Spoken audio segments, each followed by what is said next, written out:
Yo, Atlas speaking, and welcome to a brand new series on the channel. What if I was reincarnated in the Naruto universe as the Uchiha's Genjutsu Demon? Synopsis. Once dying, and being a benefactor of transmigration, I found myself in quite the particular situation. Three things immediately stood out. One was that I had transmigrated or reincarnated, as some would say, into the ninja world. 2. I was reborn into the Uchiha clan, the most prestigious and busted ninja family in all of Naruto. And 3. Not only had I been reborn into the Uchiha clan, but I had found myself as one of the 3 sons of Fugaku and Mikoto Uchiha.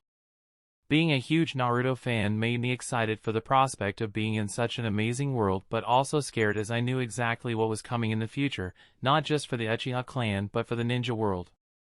And to ensure my survival, I would need to turn into the ideal ninja. Cold, calculated, and ruthless.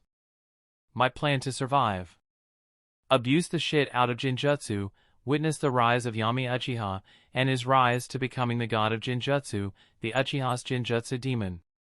And without further ado, let the tale begin.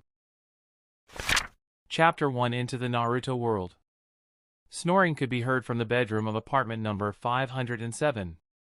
The room was poorly lit with a red-colored bulb, and the windows of the room were tightly shut with the curtains covering them. The room had a big shelf in one corner which was filled with comics and game CDs. Beside the shelf was a single bed on which was half-eaten Chinese takeout, a can of beer, and a pack of cigarettes. Adjacent to the bed was a chair with an 18 to 19-year-old teenager sleeping on it, sitting in front of a computer. Suddenly the computer screen lit up with a sound. Click. Ugh. Who sent me a mail in the middle of the night? I need something for my hangover, the teenager said while slowly opening his eyes. He saw a mail flashing in front of his screen. Urgent job vacancy. He clicked on the mail, and a few seconds after opening it he simply just chuckled. This is a nice one. I'll send it to the rest of my friends as well. Urgent job vacancy, job profile, transmigrator. Venue, Naruto World. Salary, unknown, date of joining. Now click here to apply now. The teenager was going to forward the mail to his friends as well, but then he saw the apply now option at the bottom and wondered what would happen after he clicked it. He clicked the button and nothing happened. No loading page, no advertisement. Like I thought. The button doesn't have any link connected to it. It's just for show, he said while forwarding the mail to his friends. Why is this error message popping when I try to forward this mail? Forget it. Must be some bug. I'll sleep now, he said as he lazily got up from the chair and stood on the side of his messy bed. After a few minutes, he cleaned up the bed and let his body fall on his bed. As soon as his body touched the bed he went back to sleep, but like the last time he wasn't snoring. If someone would look closely, he wasn't moving at all. Even his breathing had stopped. There was pin-drop silence for a few seconds when the computer screen lit up again. Application accepted. Transmigrating soul to Naruto World. 0%. 15%. 40%. 60%. 85%. 99%. 100%. After some time the teenager opened his eyes and found himself in a totally white room in front of an old man, and a document was kept on the table with the title Contract of Transmigration written on it. Listen, kid, you are a first-timer, so I'll just speak and you listen. If you have any doubts even after that, then feel free to ask me, the old man said, to which the teenager could do nothing but nod. You had applied for the job of an urgent transmigrator vacancy and you got selected. This is why you have been brought here, so sign the contract and you will get a random power, and after that, you will be transported to the Naruto world. Your mission will be to kill Kaguya Otsutsuki. So, do you have any questions? Yes, I do. Can't I select my power according to my own wish? And why are you even sending me there? Naruto and Sasuke managed to get rid of her. This is your first world, so I see no reason to give you a wish. We are giving you a random power only because we don't know when or where you will be born. And to answer your second question, Naruto and Sasuke sealed Kaguya because they couldn't kill her. If we don't kill her, then in the future she will come back stronger and no one will be able to match her. Now sign the contract and the tattoo of your random power will appear on your body. Well, I don't have anything much to do, so I'll just go with the flow and enjoy the Naruto world until I get a face-to-face with the mother of chakra so that I can kick her ass," the teenager thought as he signed the contract. After a few seconds, he started feeling a burning sensation on his wrist, and when he looked at it he saw the drawing of a skull and a snake with it. Photo of the tattoo. Seeing the tattoo, even the eyes of the old man widened as he stared at the teenager's face and said, "I don't know why this power chose you, but remember to not let anyone even know the name of this power in the Naruto world. This power is only existent in the inner core of the dark dimension, and we do not know of anyone who is able to control its power. What is this power that has gotten someone like you all riled up? Normally random powers are just control of some complex elements, which in the Naruto world it's called Kekkai Genkai, and Kekkai Toda is even rare. But once you completely master control, you get a chance to practice law, which is even more powerful than element control or any Kekkai Toda. And now you have directly gotten one of the 3 mythical laws as a power. What is the name of this law? Devouring law, is it what I think it is? Yes, it will let you devour a person's blood, flesh, and chakra, and it will heal you and also increase your chakra capacity. At first, I was gonna reincarnate you as a newborn baby, but you might mistakenly trigger the law and use it in the womb, killing your birth mother or maybe on yourself and die of lack of life force. I am reincarnating you in the body of a 4-year-old. This is the earliest I can do for you, as at this age you will have full control over the body. Goodbye, you already have a rocky start. What do you mean? The teenager said and suddenly lost consciousness. Land of Fire Village, hidden in the leaf. In a dimly lit room lay a kid who looked thin and sick. He slowly opened his eyes and saw his surrounding. The entire room was made of hardwood and old-style Japanese furniture. He smelled something foul coming from the hall, so he moved towards it. As he opened the door, he saw that the entire room was covered in blood and 2 people lay dead on it. A man and a woman. These 2 are Fugaku and Mikoto Uchiha. He wanted to say something, but he felt a slight headache and he started clutching his head as he felt as if someone had pierced 100 thin needles into his brain. After a few minutes, his blue eyes started turning and slowly a red and black pattern emerged on it with a single black tomo on it. These 2 are my parents, and I am Yami Uchiha. Chapter 2, Yami's Determination. The memories of Yami Uchiha started flooding his mind, and slowly he started feeling that it was him who actually lived it. He found out that he was 4 years old and he was 3 years younger than Sasuke. He started seeing flashbacks from the moment he was born and how his elder brothers doted on him and his parents cared for him. Mikoto wouldn't let Yami away from his sight, and Fugaku's eyes weren't cold while talking to him. He saw how Itachi would bring him storage scrolls filled with chocolates whenever he would come home, and even Sasuke would insist on taking care of him. The first thing Yami had learned after unlocking his chakra was how to use a storage scroll. Yami shook his head because he knew that this isn't the time to relive his memories, and so he left his home. I need to find out where Sasuke and Itachi are first, then think about my next move. Yami thought while he was running around in the Uchiha compound trying to find his brothers. After a couple of minutes, he saw Sasuke unconscious in the middle of the road and Itachi was missing. In a few hours, the Umbu and Root Shinobi will come here. I need to do something about this weak body. Just as Yami was thinking, he remembered something. He walked around for a few seconds and found the thing he was searching for, corpse of an Uchiha Jonin. There was a hole in the man's chest. Yami crouched down and put his left hand, which had the devouring law tattoo, on the corpse. Now, how do I activate it? Let's see. Yami inserted his chakra in the tattoo, but nothing happened. He tried a few more times, but still nothing. Seems like this power has nothing to do with chakra. Yami came to the conclusion and simply concentrated on the tattoo in his palm, which was touching the corpse.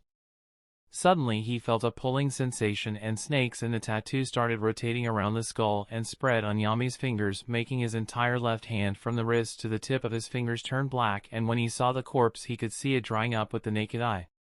After 30 seconds the perfectly healthy Uchiha Jonin's corpse had turned into a dried mummy. The biggest change was happening in Yami's own body. This thin body started changing and lean muscles started developing. He could even feel his chakra had increased several fold.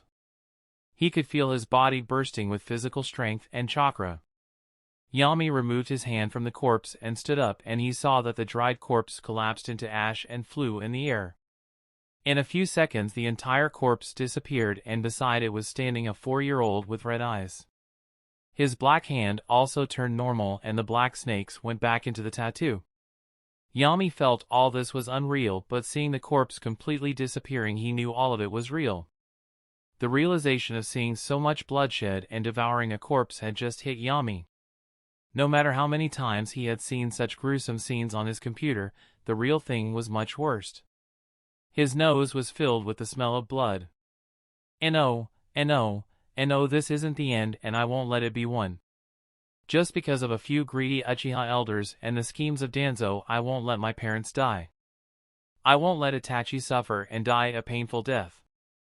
I remember the Rinnegan can be used to revive multiple people. Yami's eyes were filled with determination. He wasn't someone who would accept something like fate. He ran back to his house and saw his parents' corpses. He went to his father's room and searched for a few empty storage scrolls. He came back to the hall and stored his parents' bodies in the scroll. Do I need to collect someone else's corpse? Yami was thinking when he remembered Itachi's girlfriend Izumi and her mother.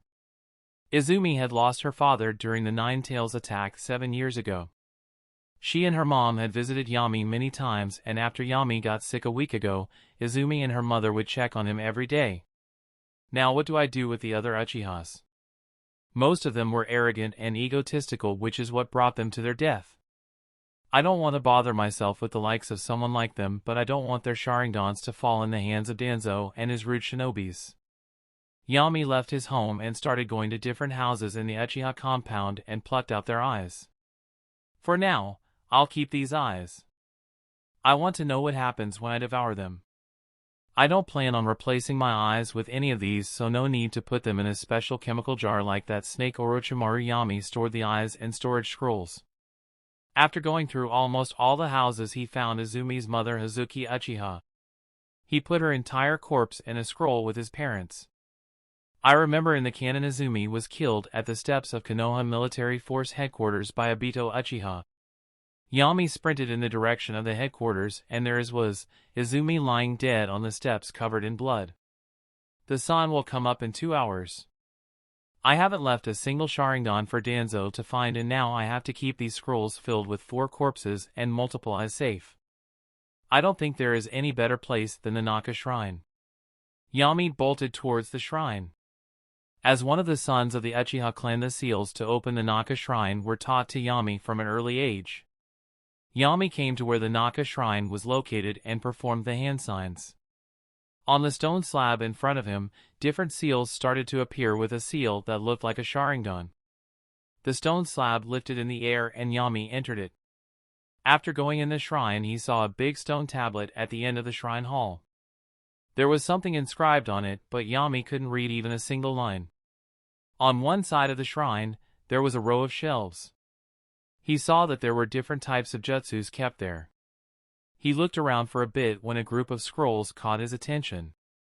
This is what I need to practice from tomorrow, Genjutsu. Chapter 3: News of the Uchiha Massacre. Yami was a big fan of Genjutsu, as his mother Mikoto Uchiha was proficient in Genjutsu, as well as his eldest brother Itachi. Yami didn't take the scrolls now, but vowed to master them in the next few years. Yami knew that in the future even Sasuke could come here to learn these scrolls, so he couldn't just hide these scrolls in plain sight.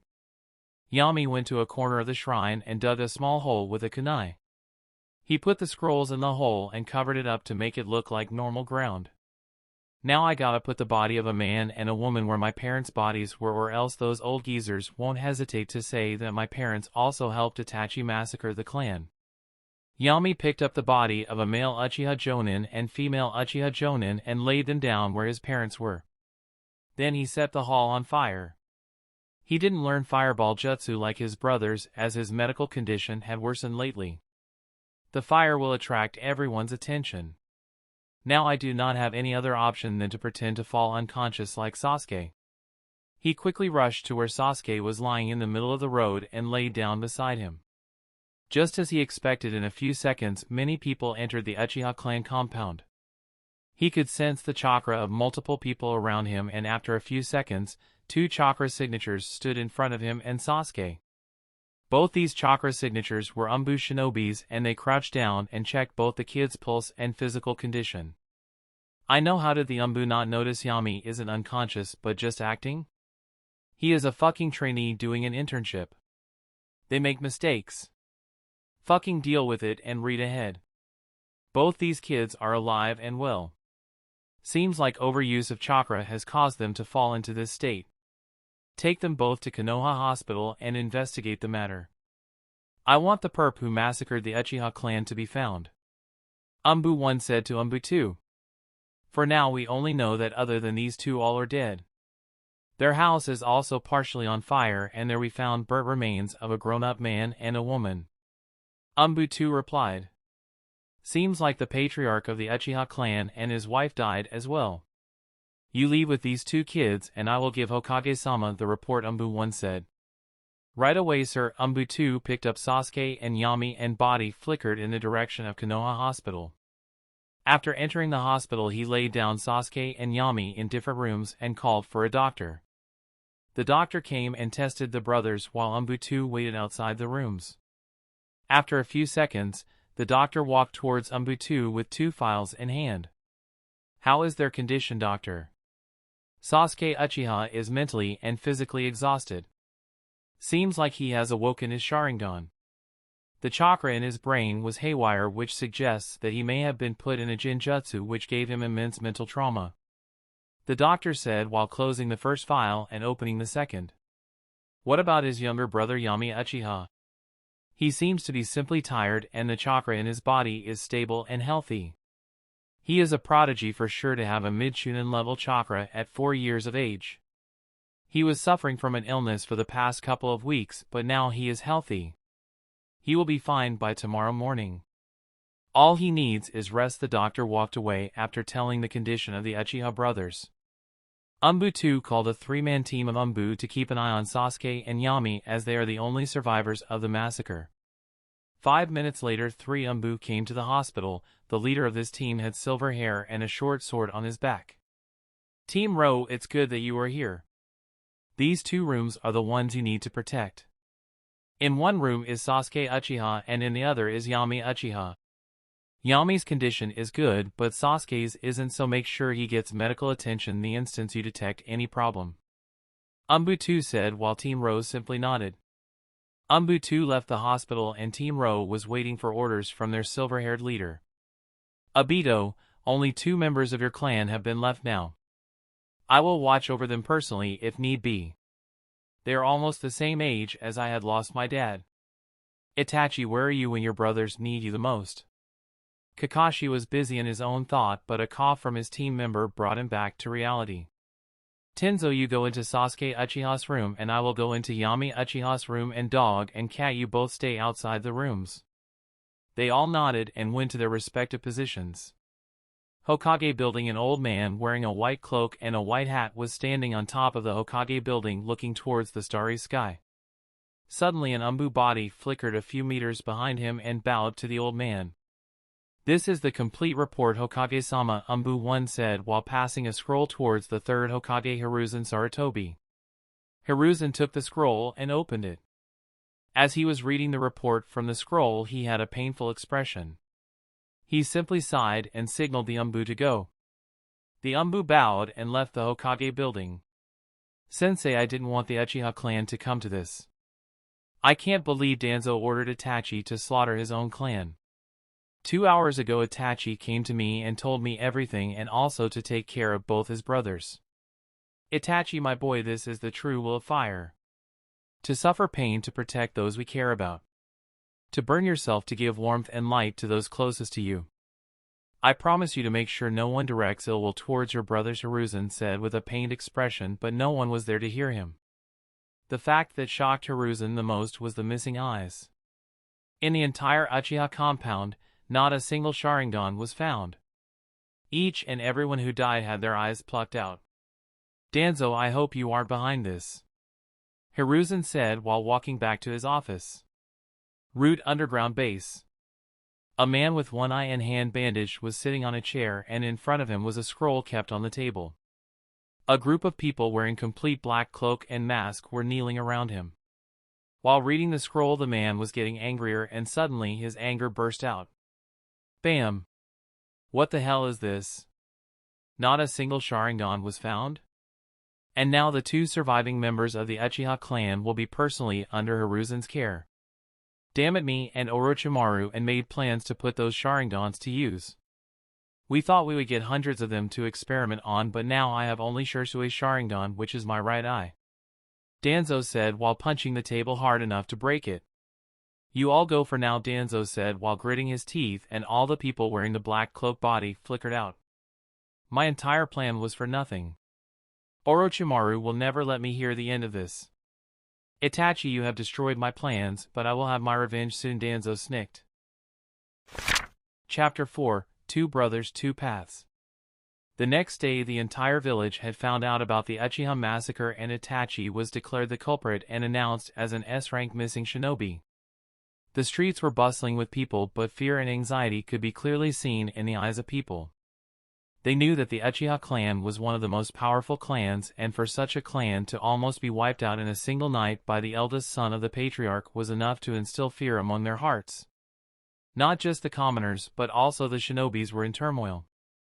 They were afraid that if this news spread to other villages, then they may see this as an opportunity to attack the Hidden Leaf village.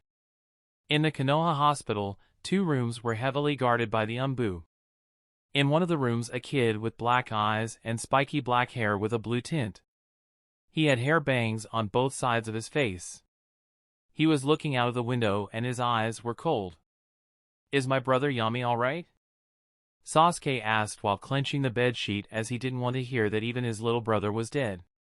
Yes, he is fine and is sleeping in the next room. Wait for a few minutes, Hokage-sama is coming to meet you, Tenzo said. Tenzo was the name Kakashi gave him. He transferred to Kakashi's squad from Root. The door to the room opened and the third Hokage, Hiruzen Sarutobi, entered the room. He signaled Tenzo to leave the room and Tenzo simply bowed and left the room.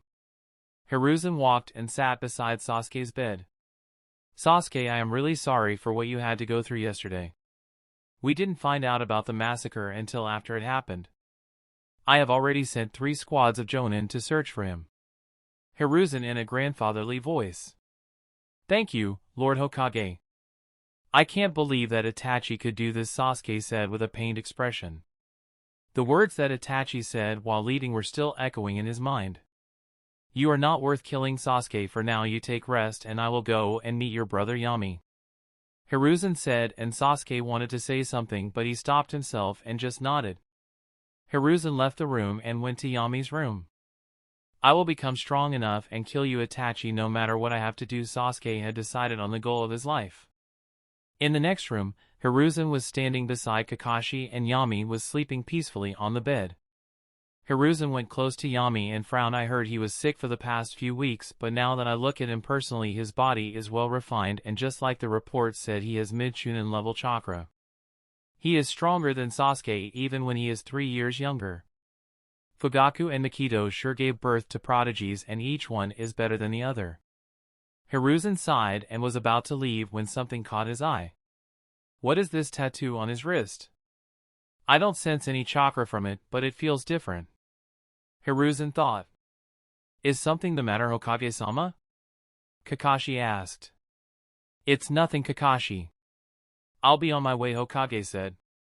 In the evening, Yami woke up and saw Kakashi sitting on the couch reading a book that looked like Makeout Tactics. Ahem, oh Yami, you woke up. That's good. Do you feel any discomfort or pain? No, my body feels all right. Where is Sasuke? Yami asked. He expected Sasuke to wake up by this time. He already woke up a few hours ago, but due to mental and physical fatigue we had him sent home. We told him that as soon as you wake up, I'll bring you home. Kakashi said. All right, let's go, Yami said as he got up from the bed and stretched his body a little. Kakashi walked with Yami towards the Uchiha compound. Many people who were passing by saw Yami with sympathy. At least I am not getting eyes filled with hatred that they gave Naruto. Not that I care what a bunch of powerless commoners think about me, but still pity is better than hatred. Yami sighed as he continued to walk until they reached the Uchiha compound. Yami, I will be going now. You take care of yourself, Kakashi said, and body flickered away. Yami walked towards his house and saw that the half-bird part was removed and thrown away at the side. He went towards it and there were still some traces of blood on the wood. Yami? A voice came from behind Sasuke. It's you. Are you alright? Yami turned back and saw his brother Sasuke standing with a shuriken in hand and he was sweating profusely. I am fine, Yami. I was practicing shuriken jutsu. Come and we'll eat something, Sasuke said, and Yami nodded. After a few minutes, both of them were sitting on opposite sides of the table while eating ramen. They hadn't said a word to each other. What have you decided to do now, Yami? Sasuke asked. What do you mean? Yami asked in a confused tone. I plan to become strong enough to be able to kill Itachi. He killed everyone in our clan, including our parents. Sasuke, I think we should think about it rather than going in headfirst into this. Hearing this, Sasuke frowned. How can you say that, Yami? He killed our parents. He left us alive only because we weren't worth it. Do you think he is still the same Itachi who would bring scrolls filled with chocolates for you? Sasuke asked while banging his fist on the table in anger. I don't know if he is the same or not, but you surely aren't the same Sasuke who listened to me. What do you want me to do now then? Let him live? Let the man who destroyed our lives live? For now let's clean up the table and then go to our parents' graves. Yami stood up. Yami, you do whatever you want, but I have decided the path I want to pursue. We will take our own paths and let's see which one is right, Sasuke said and left. Whatever, it's not like I care a lot about him still, I want to tell him the truth. But he will probably rush towards Danzo and get himself killed and fuck me over. It's time to learn some Genjutsu. I will join the academy next year. Yami yawned and left the room as well. 5. Physical training. Yami left an house and went towards his parents' grave. He picked up some flowers on his way to the graves. He looked at them for a few seconds, then crouched down and kept the flowers on the grave. Even though the bodies buried under this grave aren't your mom and dad, but until I find a way to bring you back to life, these gravestones are you for me. Yami said. I want to practice Genjutsu, but first I want to test the physical limit of this body with and without using chakra. Yami went home and changed into his training clothes, which felt very much different and uncomfortable as compared to the 21st century casual clothing he is used to wearing. Yami started running around an abandoned training ground which was a bit remote from the village. At first, he ran without using his chakra. He could feel that his muscles had become tighter and stronger because he devoured a jonin, but he had to still train them to make them more flexible. In 40 minutes he was able to run 10 miles, and after that, his speed started slowing down, so he stopped. He didn't want to exhaust himself to his last breath. After finishing his run, Yami sat down under a tree and tried to circulate chakra through his body. He could feel the chakra moving through his body and filling it up with energy, and each and every cell of his body was getting overcharged with chakra. I am not gonna do the typical impurities leaving the body in the form of black sticky liquid. It's been used too many times. The devouring law tattoo doesn't interrupt my chakra flow. Now let's try to run with the help of chakra. Yami started running again, but this time he was using chakra and he had even increased his speed. Without chakra, he could run 1 mile in 4 minutes, but now with chakra that time and reduced to half, and he could still increase his speed. After 3 hours, Yami had just completed 100 miles and he was starting to get tired. Let me try to replenish my chakra while running, Yami thought, and he slowed his speed a little and started to flow chakra through his body just like he was doing while meditating. He noticed that the muscles which had grown a bit fatigued due to his 100-mile run weren't just preparing themselves, but they were stronger than before. Seems like working out those muscles will make them way stronger than any normal person. Someone else would have to take time to heal them naturally. I guess my yin-yang is stronger than normal people, just like my mother. Yami ran another 10 miles and then stopped. He had gotten a baseline of his physical capabilities. He started walking towards the Naka shrine. At first, he just walked around the shrine area to make sure no one was spying on him. I had expected the Root or Umbu to swarm the Uchiha compound as there was no one to stop them, but I guess they have problems of their own. I remember that after the Uchiha massacre the Hokage had Danzo disband Root. Although Danzo doesn't completely disband it, he stops his actions for a short amount of time, and that's good enough for me now. After making sure that he was all alone, Yami opened the shrine by performing the required seals and entered the shrine. Sasuke could come here anytime searching for Yami, so he wanted to take the scrolls he needed and leave. There are a lot of Genjutsu scrolls here, but none of them explain the basics. Maybe I will find those in Mom's room. I should also take basic ninjutsu scrolls as well. Yami picked up all the Genjutsu scrolls that were available. He wanted to take elemental techniques like Fire Release, Great Fire Annihilation, and Lightning Release scrolls, but Yami had a lot on his plate, so he only took multiple Shadow Clone Jutsu and Shadow Shuriken Jutsu. After taking all the scrolls he wanted, he put them in the bag and exited the shrine. While walking back to his home, he met Sasuke on the way. "Where were you, Yami?" "I was searching for you for almost half an hour," Sasuke asked, narrowing his eyes. "I was doing physical training and got tired, so I slept under a tree for a few hours." "That's fine. I wanted to talk to you about something." "Let's talk over dinner," Sasuke said, and Yami followed him. Sasuke and Yami were sitting at the table having dinner when Sasuke said, "I am going to continue my academy from tomorrow." "What about you?" "I can't join until I am 5 years old, so I can only join next year." "Do you have any solution to bypass that?"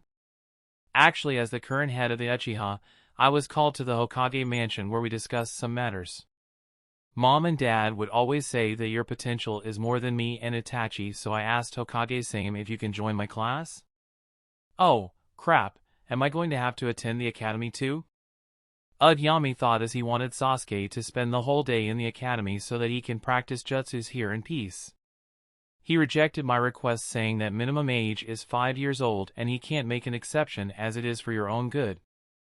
But he said that next year academy will take your test, and depending on how you perform he may put you in classes some year ahead of you. Then I can easily join your class.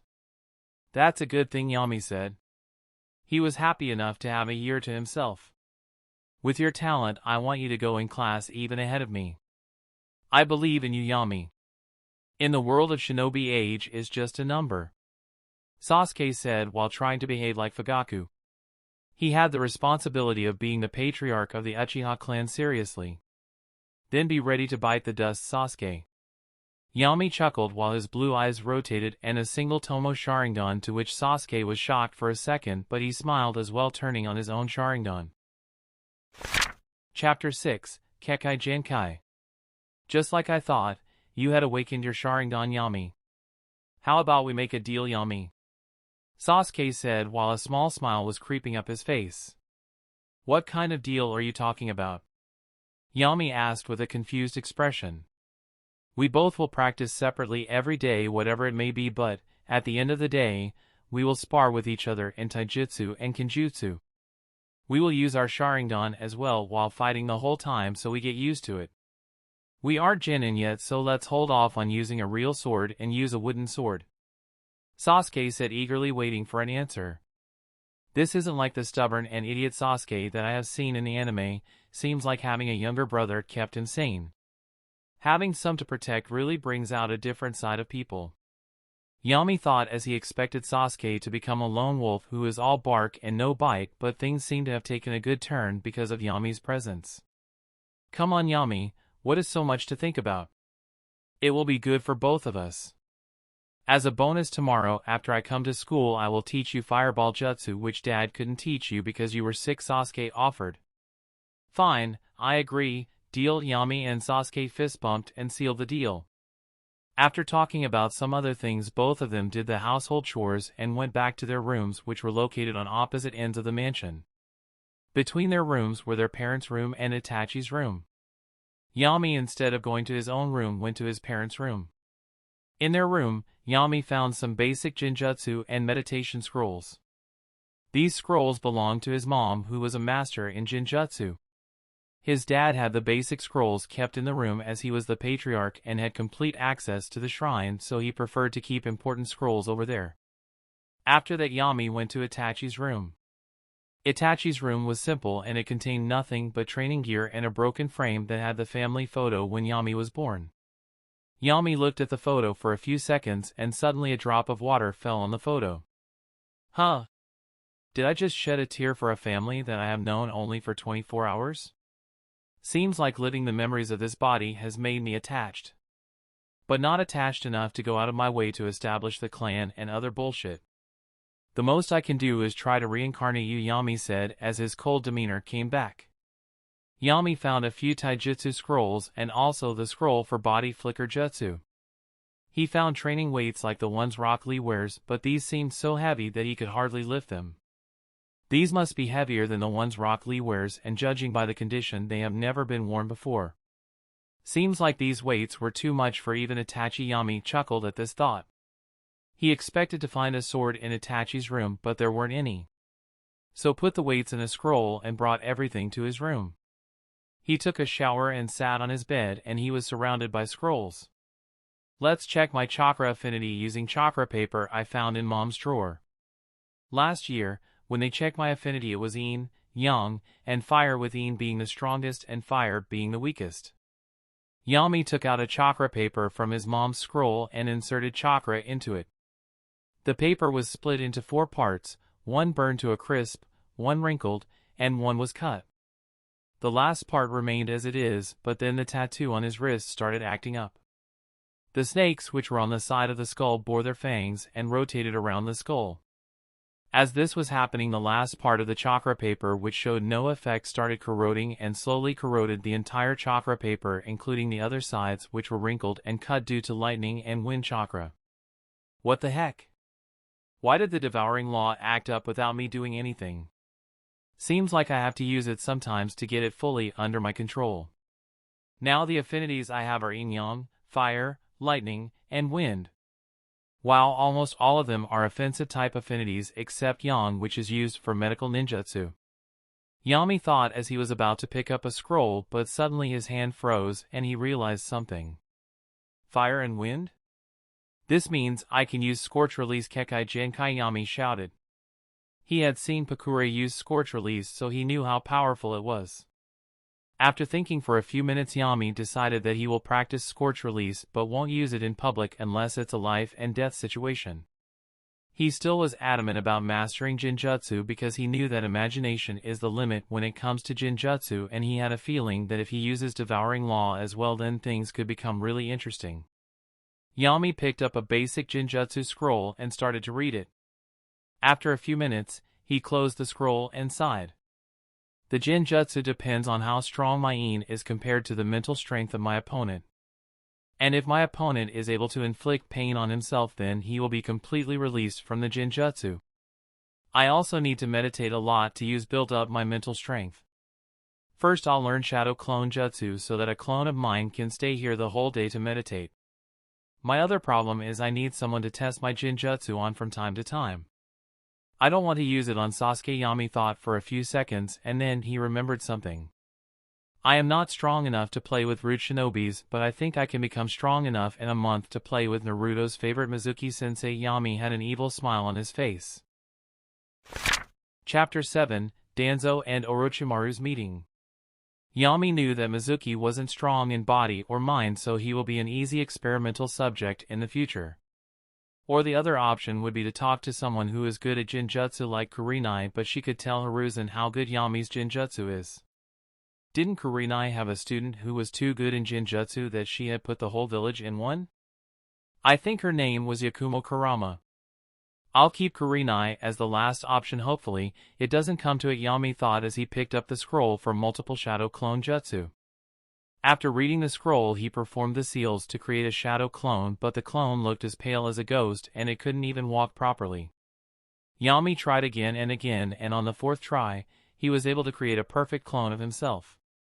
Let's see how many clones I can create without exhausting my chakra, Yami thought as he created more clones of himself. In the end, he ended up making 5 clones. He cancelled them and decided to get his Genjutsu meditation started. He wanted to give the clone to do it, but he thought that this is the first time, so he should do it himself, and he wanted to try something as well. Yami sat down to meditate and he began to imagine the things around him and create a world inside his mind which was the same in real life, so if he uses that Genjutsu on someone then that person wouldn't even realize that he is in a Genjutsu. After following the instructions written in the scroll and meditating, Yami could feel that the illusion he had built inside his mind was getting refined more and more. Now let's try if my clone does the same thing, then does it do me any good? Yami thought as he created a shadow clone of himself. You meditate while I go and sleep. I have to get up early tomorrow to practice some taijutsu. Yami said, and the clone gave him a thumbs up and sat down to meditate. While all this is happening in an underground structure that looked like a science lab, 3 people were in a room. On one side was an old man with one hand and one eye bandaged sitting with a sour expression. It was Danzo, and in front of him, a man with a pale face and an evil smile was sitting. He was Konoha S-rank missing shinobi and one of the 3 legendary Sannin, Orochimaru. Behind him was a kid with round spectacles. He had a scalpel in his hand and a medical book in the other. So Danzo, are you telling me that you couldn't even do such a small task? Orochimaru said while licking his lips with his extra-long snake-like tongue. TSK. There was nothing I could do. By the time my men entered the Uchiha compound, all the eyes were plucked out and except for Itachi's 2 younger brothers, there was no one there to take it. Danzo said with an annoyed expression. Could those 2 have done it? No, they are 4 and 7 years old and both were found unconscious due to severe exhaustion, so they both are out of the question. This was definitely the work of Itachi. He knew how powerful the Sharingan is, Danzo said.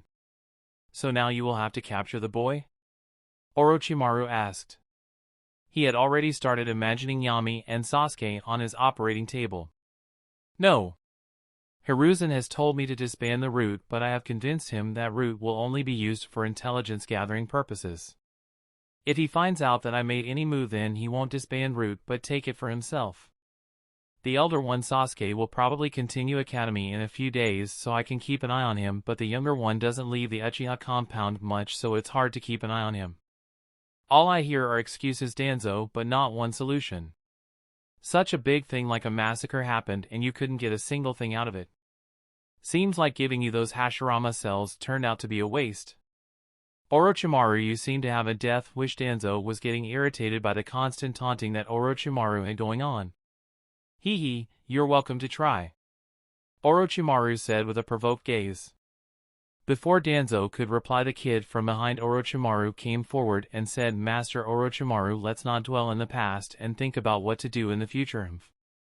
At least someone over here has brains, Danzo snorted. Currently I am a member of the Akatsuki. So with that and my experiments, I have my hands full. What can you tell me about the Akatsuki? Danzo wanted to find out more about this mysterious organization. You have nothing to offer me, Danzo, so ask questions when you can afford the answers. Kabuto showed Danzo out, Orochimaru said as he left. This bastard Danzo could only curse as he knew that Orochimaru can kill him. Except for Koto Ematsumi, he has no trump cards. He planned to connect the Sharingan of the Uchiha elders on his arm, which were made of cells from Hashirama Senju. Come, Mr. Danzo, let me show you the way. We don't want you to trigger any trap and blow yourself up, don't we?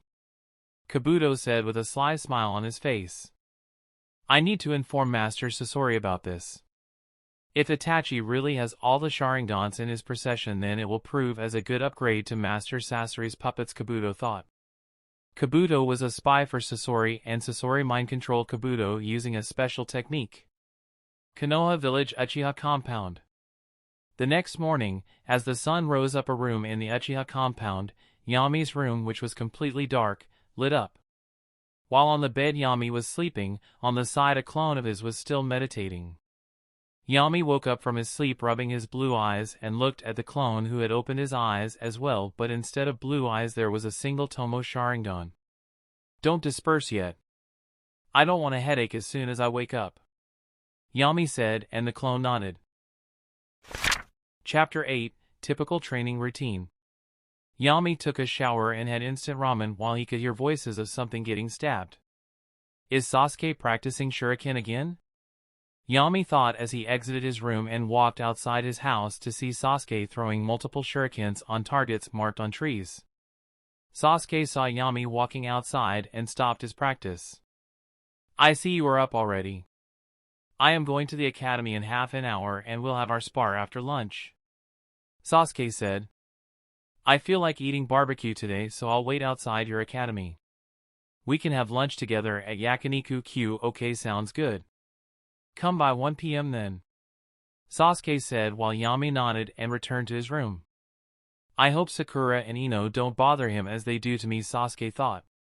Ino and Sakura were Sasuke's fangirls. But Sakura would take fangirling to a whole new level. She would always bother him for something or keep following him after the academy. Ino, except for cheering for him during spars, wouldn't bother him much. Yami, after finishing his breakfast, dispelled his shadow clone and his brain started flooding with thoughts. He could feel his mind power nourishing his Yin chakra and making his Genjutsu more realistic and stronger. He was in his own Genjutsu and couldn't spot a single mistake in it. Everything looked and smelled totally real. He wanted to use Devouring Law as well. He had decided to call the energy coming from Devouring Law as Devouring Essence. Yami thought that mixing this essence with his Yin chakra could open a new level of Genjutsu for him.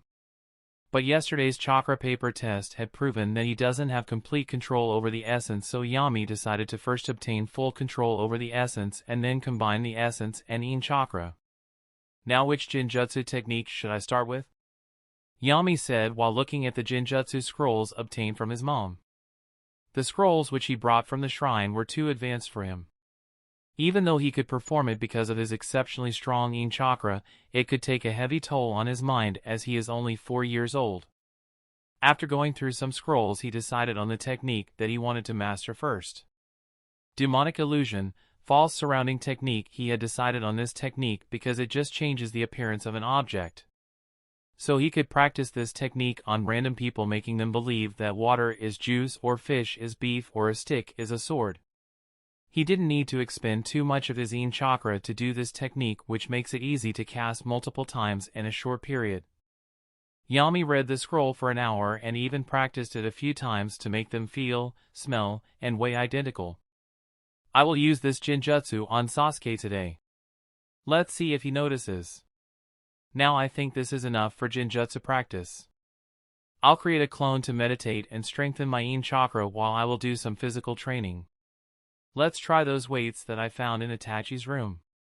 Yami unseals the weights from the scroll and puts them on his ankle. He started to feel like his legs are fixed in cement as he can't even move them as freely as before. "Wow, Yami, the weights that your 13-year-old brother couldn't use. You just strapped them to yourself," Yami mocked himself. He stood up in a few seconds and tried to walk without using chakra. He could hardly move his legs. So he circulated chakra at his full potential and now he was able to walk, but very slowly. After walking like that in his room for 10 minutes, he had gotten the hang of it. He left his room and walked to his remote training ground wearing those weights. If anyone would see him now, then they wouldn't even know that he had weights strapped to his legs. "Now let's try to run in these," Yami sighed and started running. His chakra flow was getting smoother and denser as he ran.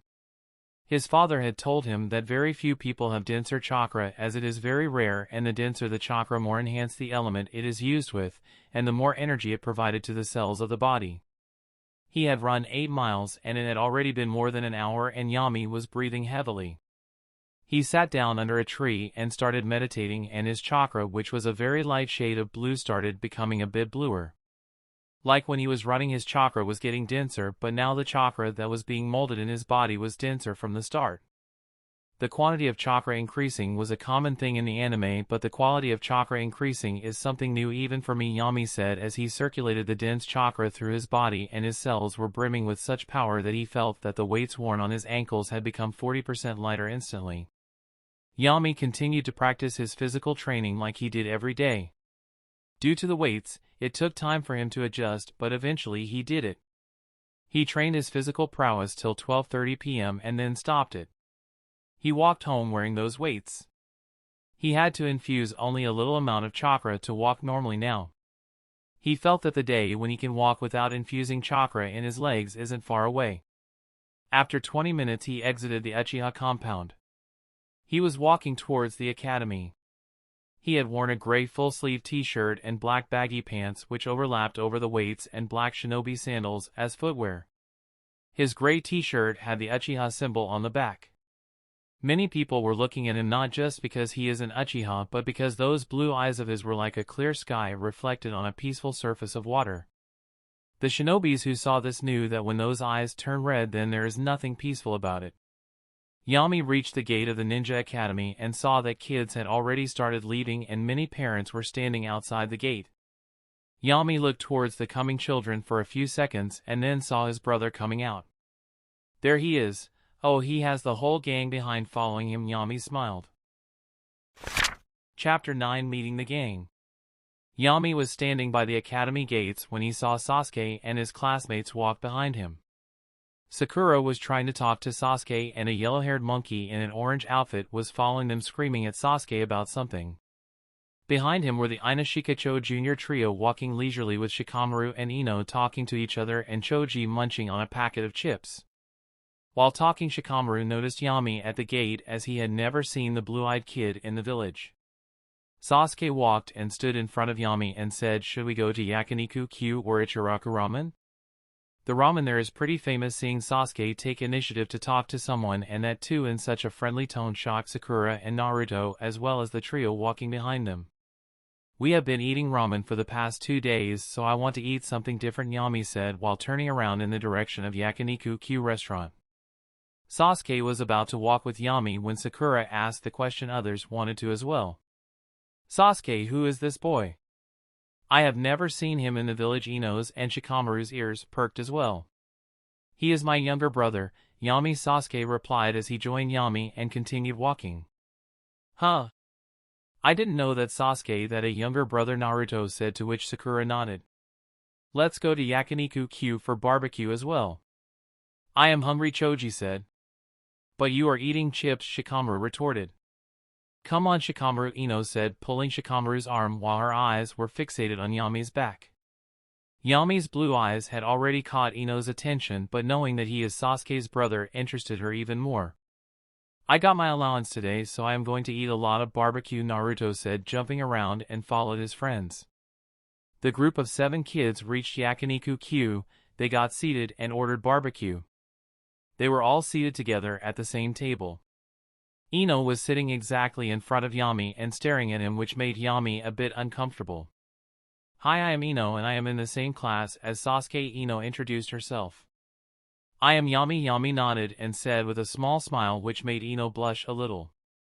She couldn't get her eyes off Yami from the moment she saw him. "Hi, I am Naruto Uzumaki.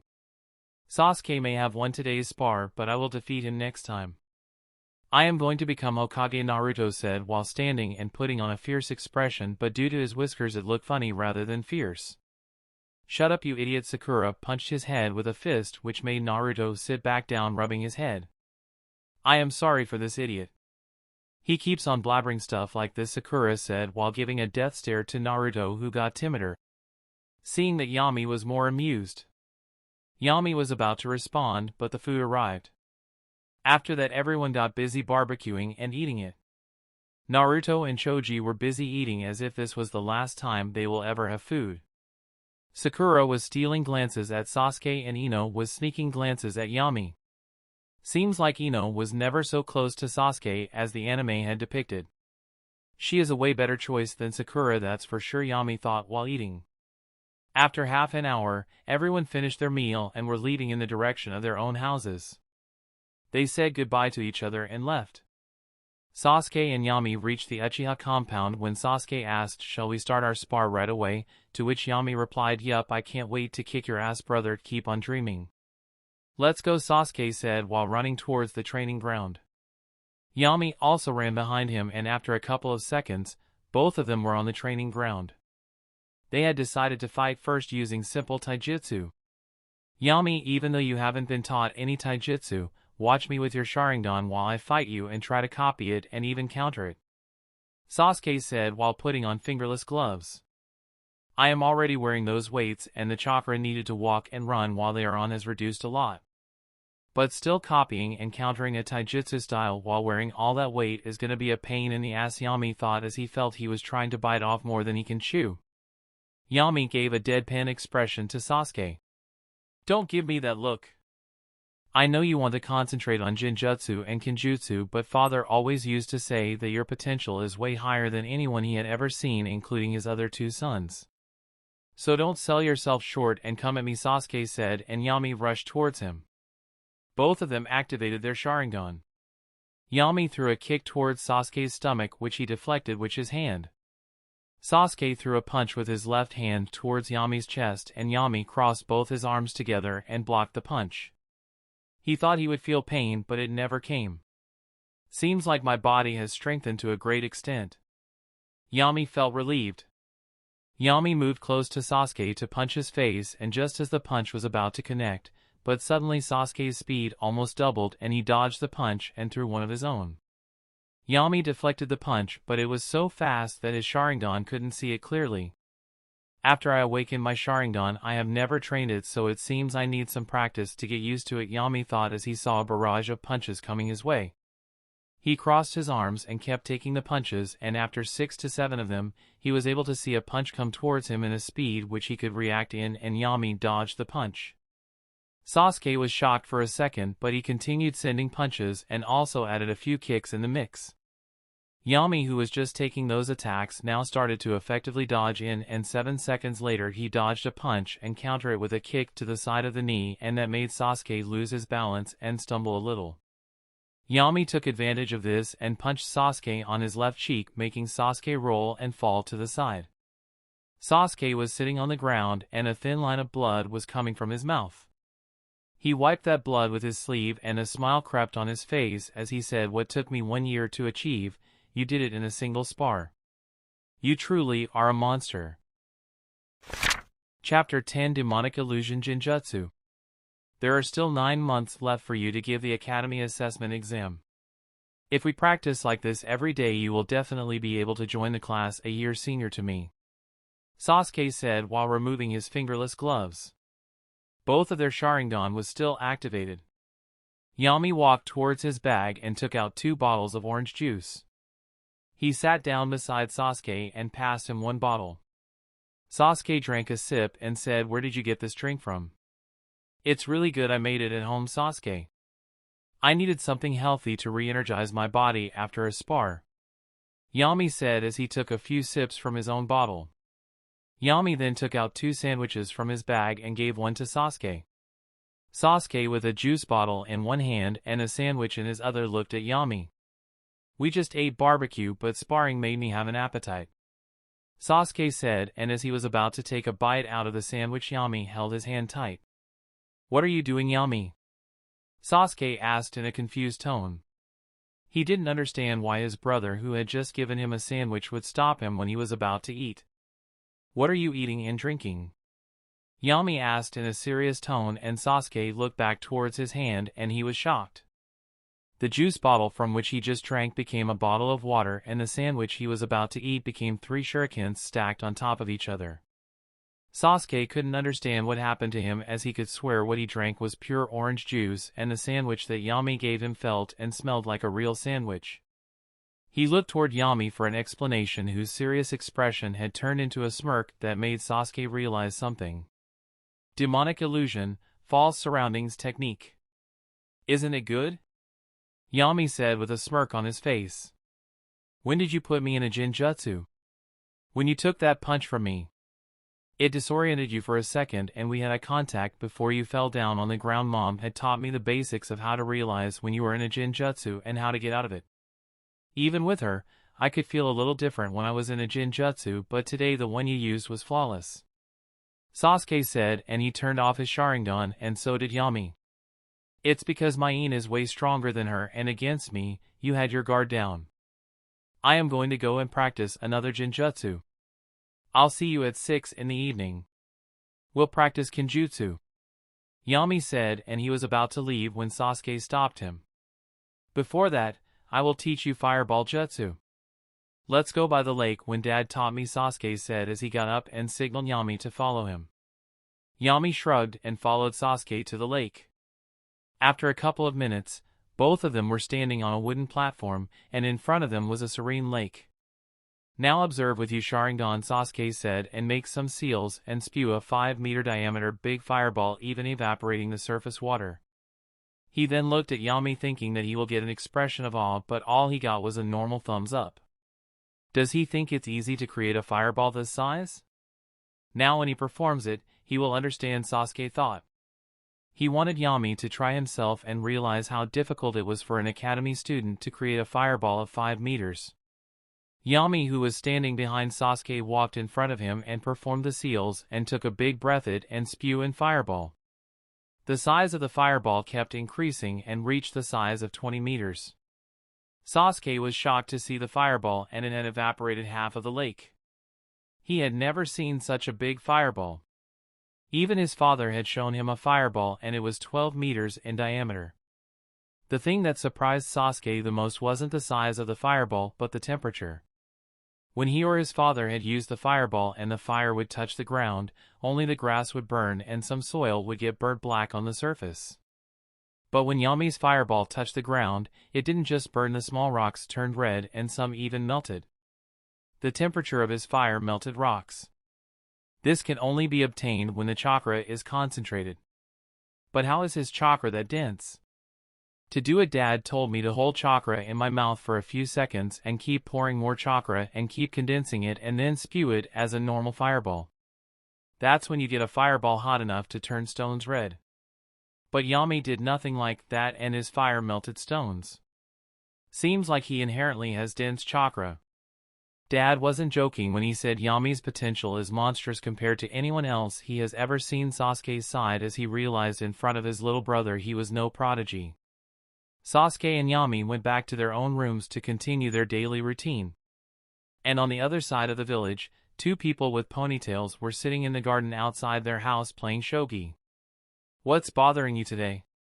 You seem distracted from the time you came from the academy. Shikaku Nara asked his son, who was sitting in front of him. Shikamaru. I met Sasuke's younger brother Yami Uchiha today. He had blue eyes, and normally Sasuke is a prodigy as he always comes first in class, be it theory or practical combat. But now when I saw Yami, it felt as if he is a cut above Sasuke. As we use Yin Chakra for our shadow possession jutsu, I can sense how powerful a person is, and Yami felt way more powerful than Sasuke. Yes, I have heard about Yami Uchiha from Hokage-sama, and according to him, Yami's talent is at a whole new level. So don't feel disappointed and continue at your own pace. The only person you need to best is the Shikamaru from yesterday. Shikaku said while making a move on the shogi board. Yeah, Dad, I won't let it affect me too much, but it feels like our juniors are stronger than us. I heard that my classmate Hinata Hyuga has a younger sister, Hanabi Hyuga, who beat her elder sister in a fight. Shikamaru said, sighing. As each day was passing by, he was coming to realize how weak he was and what prodigies actually were. Hokage-sama had a talk with Sasuke Uchiha, and they have decided that next year Yami Uchiha will give a special assessment test, and if he passes that test then he could be put in your class or even a standard higher than yours. Hokage-sama is sure he will go to your senior class while he is 3 years younger than me, and he will become my senior. People like these force me to get out of bed every morning. What a drag, Shikamaru said, looking towards the sky. Chapter 11, Time Skip and Admission.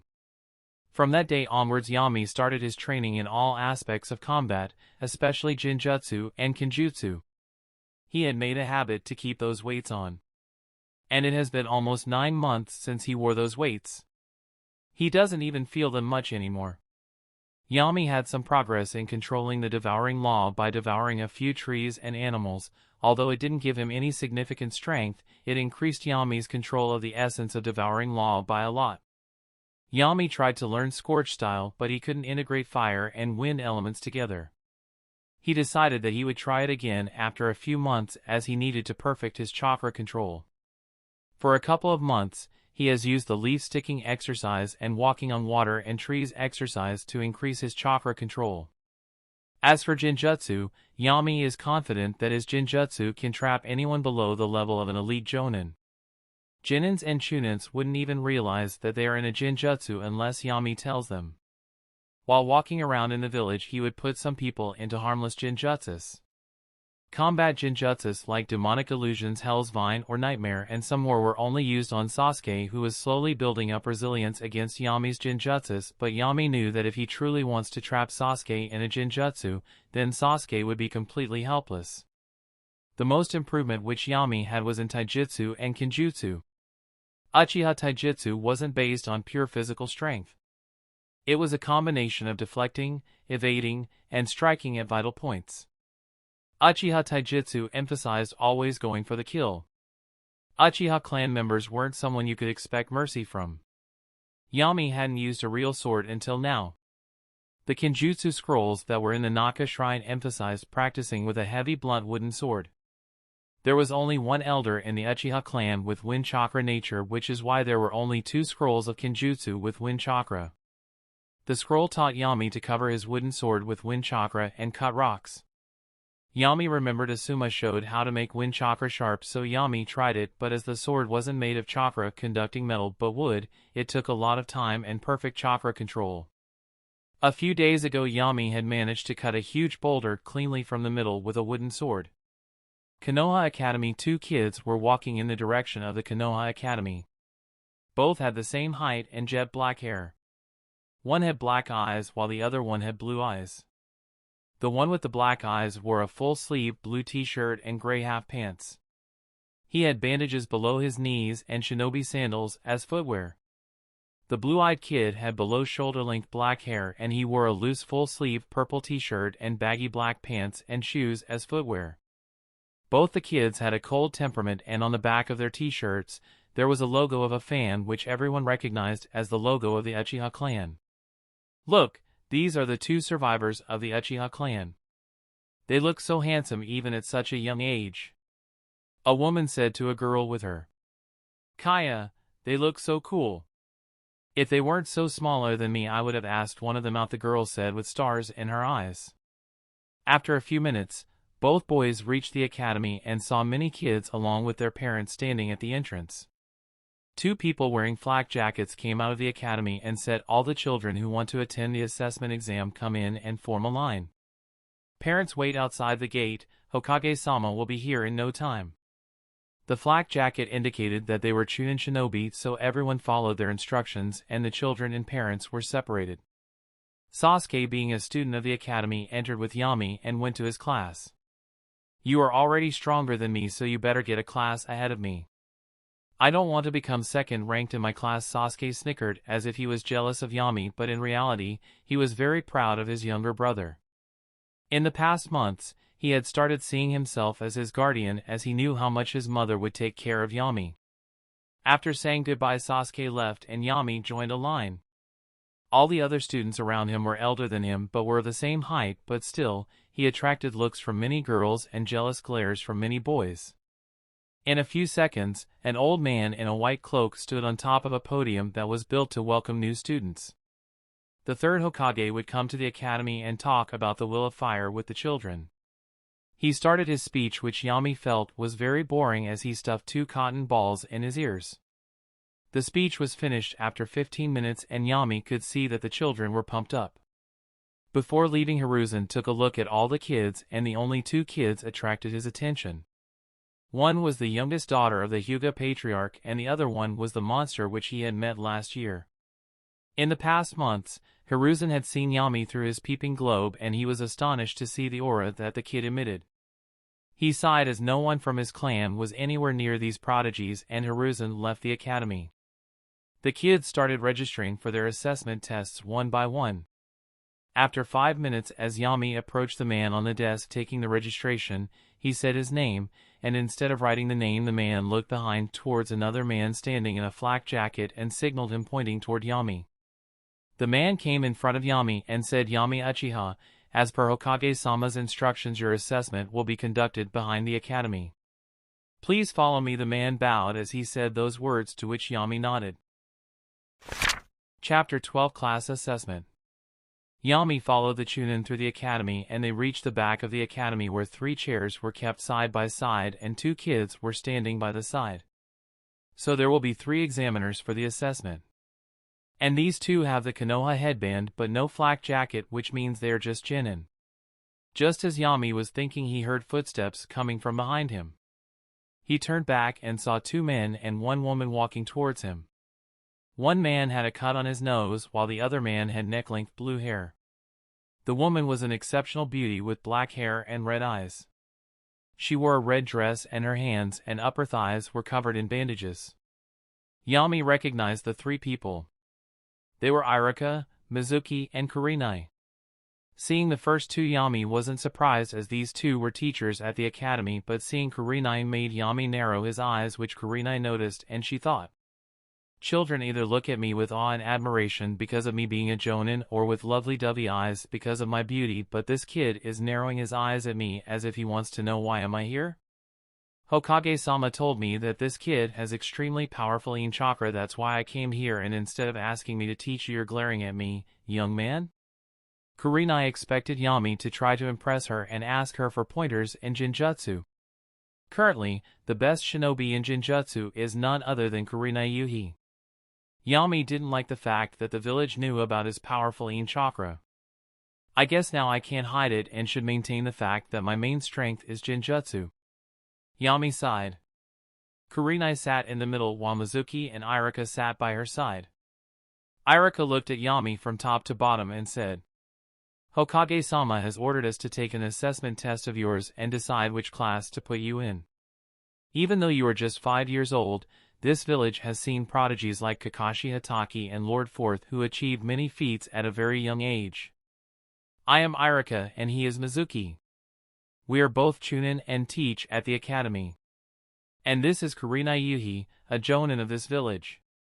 We would like to test your capabilities. Kurenai nodded towards Irika, then looking back at Yami she said, your first test is to perform 2D rank jutsu or 1C rank jutsu. Yami nodded and faced towards the side of an empty ground. Start. Mizuki said. Fire. Release. Fireball jutsu. A huge ball of fire 25 meters in diameter spread above the ground. Everyone was shocked, including the one who brought Yami, and the 2 Jonin standing, Irika and Mizuki. Kurenai simply had a small smile on her face as if she expected it. Little did she know, Yami could easily create a fireball 3-4 times this size and 5 times hotter than this. Very good, Yami. Now the second test is to fight one of them. I have come here because you have a good amount of yin chakra and these 2 Jonins majored in Genjutsu. So first they will put you in a Genjutsu and you have to break it. Then you put them in one and they will break it. Kurenai said as she signaled one of the Jonins to step in front of Yami. Start. Mizuki said. The Jonin performed some hand signs and started his Genjutsu and was about to smile in success, but his Genjutsu broke. He froze completely. He had majored in Genjutsu and expected even someone from his class to stay in a Genjutsu for at least a minute, but Yami broke it even before a second passed. He truly is a monster. Hokage-sama wasn't kidding when he said that he could even give Yakumo a run for her money. Kurenai thought, as the only person she knew so well in Genjutsu was her student Yakumo, who couldn't control her powers. The next Jonin stepped forward and the same thing happened. Both the Jonin were pretty pissed about a 5-year-old kid breaking their Genjutsu like breaking a potato chip. I know that was a shitty reference, but I couldn't think of anything. But they couldn't express their displeasure in front of these examiners. Now it's your chance, Yami, to put them in a Genjutsu. Whom do you want to start with? Mizuki asked. Yami looked at the 2 Jonins and his eyes started to rotate and the color changed from blue to red and black. But this time something was different about his Sharingan. Instead of 1 tomo, now his Sharingan had 2 tomo. Mizuki was waiting for Yami to select one, but suddenly those 2 Jonins started screaming and their body became stiff as if they were trying to free themselves from something. In the Genjutsu, both the Jonins were seeing that snakes were coiling up their body. Some snakes were biting them, which paralyzed their body. They knew it was a Genjutsu, but they couldn't break it no matter how hard they tried. In the real world, everyone was shocked again, including Kurenai. He used Genjutsu with just a look. The Sharingan truly is a powerful dojutsu. He even put 2 Genins in Genjutsu at the same time with just a glance. The Genjutsu he is using is a basic D rank, but its power is close to that of a B rank. I wanted to take him as a disciple, but Yakumo is already too much for me to handle. I'll give Yami some of my dad's Genjutsu techniques, maybe he will be able to master them. They are too strong for me, Kurenai thought as he signaled Mizuki, who stood behind the screaming Genins, and put a hand on their back to cut their chakra flow and break the Genjutsu. I can't let them know that the specialty of my Genjutsus is that they can't be broken by breaking chakra flow or pain, but by stopping their own chakra, which is very difficult even for experienced Genjutsu users. Yami thought as he himself broke the Genjutsu, making Mizuki and the others think it was his doing. Mizuki took those 2 Genins to the infirmary while Kurenai walked towards the academy and signaled Yami to follow her. I am putting you in class 3A, which is a class senior to your elder brother Sasuke, Kurenai said. She led Yami towards the 3rd floor and they stopped in front of a class. She knocked and a man opened the door. He was the class teacher of class 3A. She talked to him for a few seconds before the man came toward Yami. Hi Yami, my name is Tanaki Sato. Come in the class, the man said as he shook hands with Yami. Yami followed him in and saw a class full of students. All of them looked a bit older than Yami. Aren't these Niji, Lee, and Tintin? Yami thought as he recognized 3 students from the classroom. Chapter 13, The Black Scrolls of Yuhi Clan. Everyone, this is Yami Uchiha and he will be your classmate from now on, Tanaka said. He expected Yami to say some words to his classmates like take care of me or something like that, but Yami had a cold and bored expression on his face. Seeing the young Yami, everyone had intriguing expressions on their face.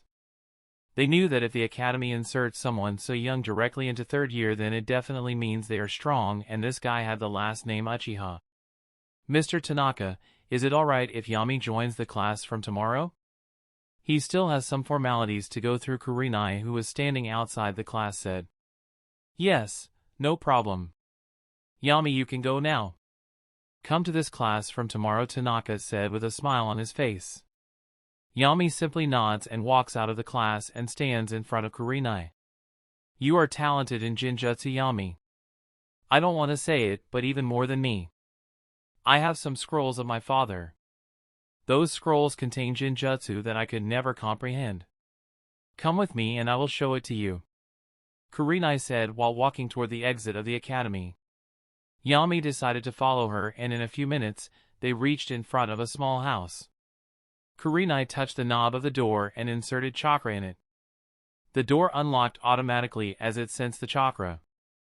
The inside of the room was very old style and the furniture had some dust settled on it.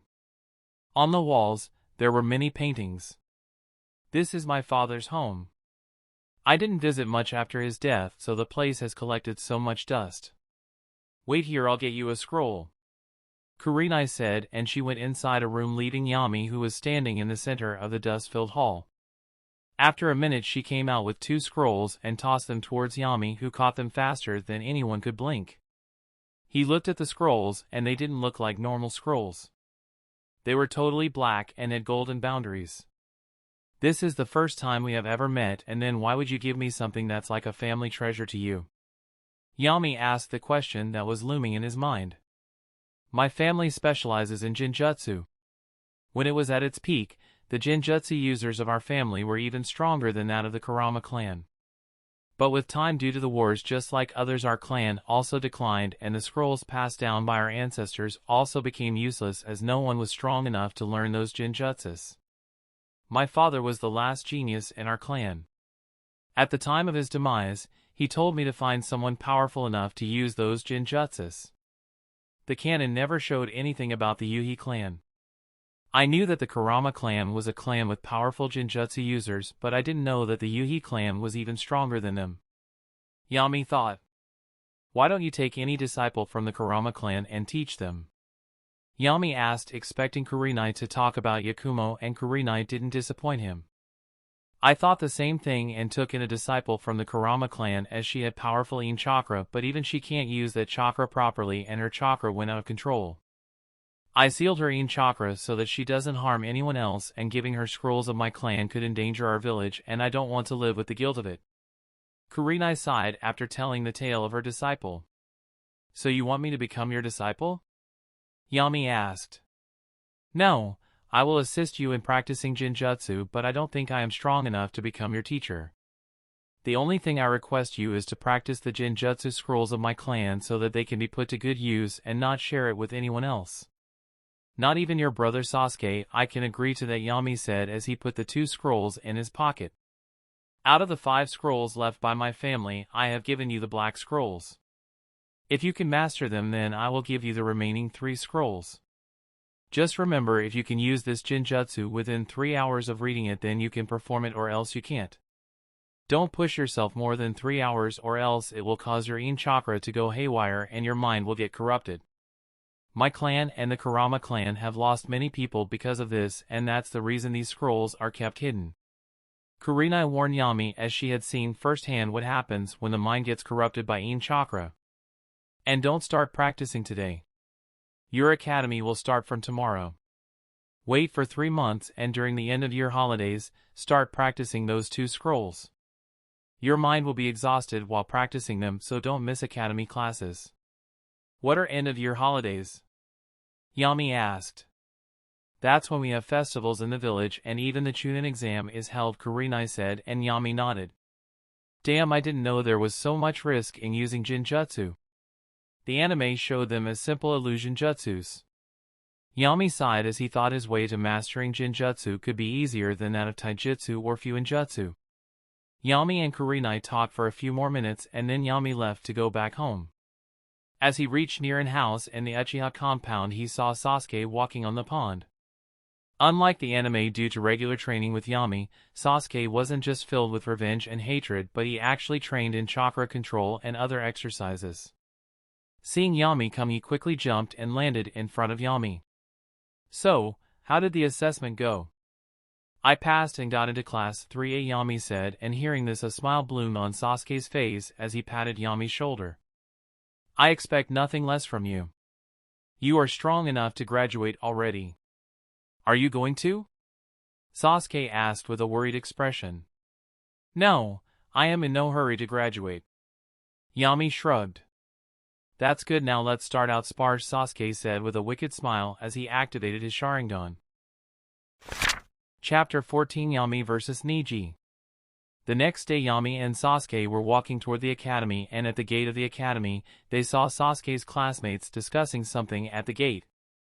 As they reached the gate, they saw Sasuke's classmates were thinking something very deeply, and they had their backs towards Sasuke and Yami, so they didn't see them coming. The first one to notice Sasuke and Yami was Naruto. Hey Sasuke, you're late today, and Yami, are you here to drop Sasuke at the academy? Naruto asked, and the entire group looked back. Everyone's eyes were fixed on Yami as they hadn't seen him for 8 months, and he had grown quite a lot. He looked even more cold and handsome than Sasuke, and no one could tell that he was 3 years younger than Sasuke. You stupid, why would Sasuke need his little brother to drop him at the academy? Pink-haired Sakura said while punching Naruto's head. Hey Yami, how are you? Ino asked with a bright smile on her face. For many months she wanted to meet Yami, but every time she asked Sasuke about his whereabouts of Yami, he would say that Yami is at home. Shikamaru looked at Yami and noticed that Yami's strength had increased a lot.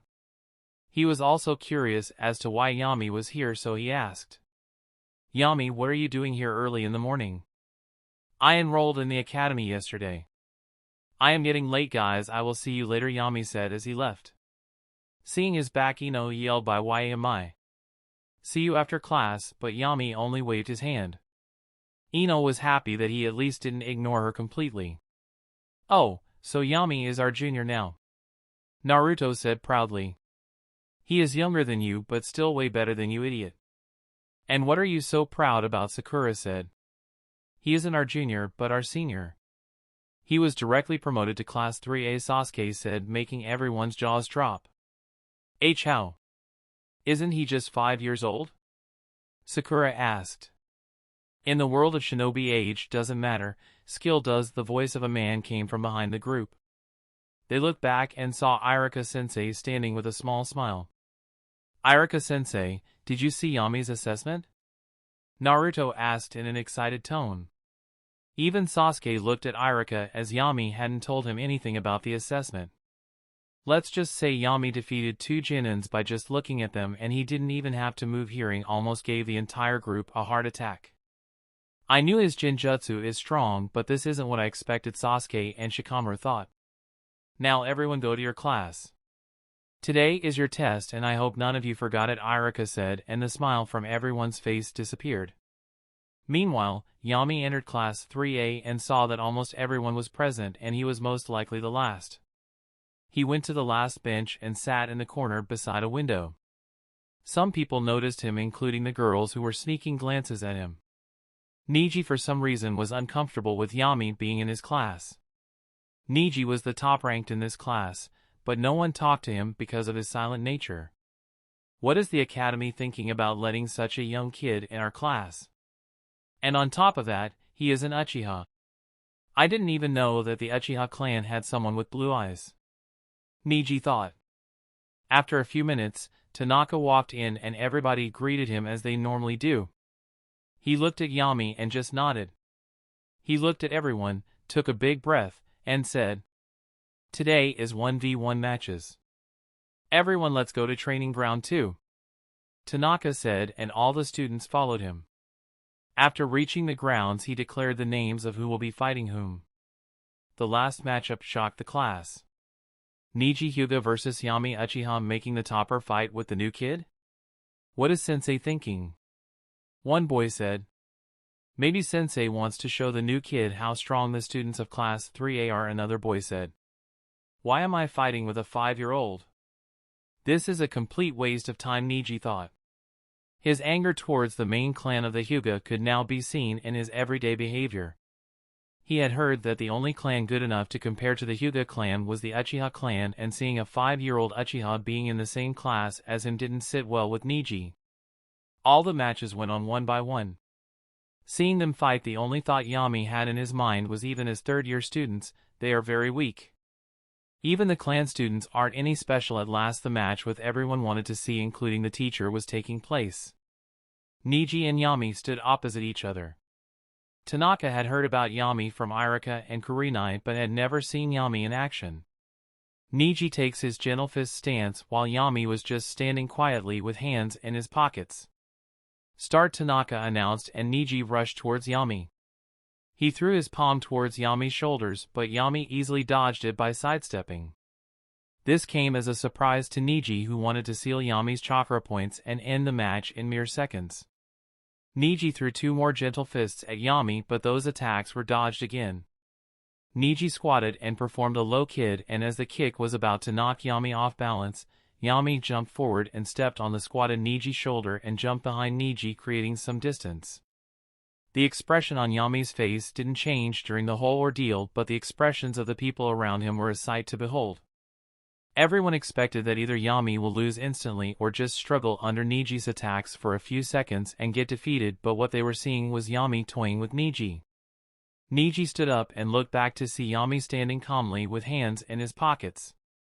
He touched his shoulder where Yami had stepped on, as he couldn't believe what just happened was real. His serious expression started turning into frustration and then anger. He had never been humiliated like this in his entire life. Niji turned on his Byakugan and he was shocked for a second. What is this chakra? It is so dense and pure. His chakra capacity is also high Chunin level, and he is just 5 years old?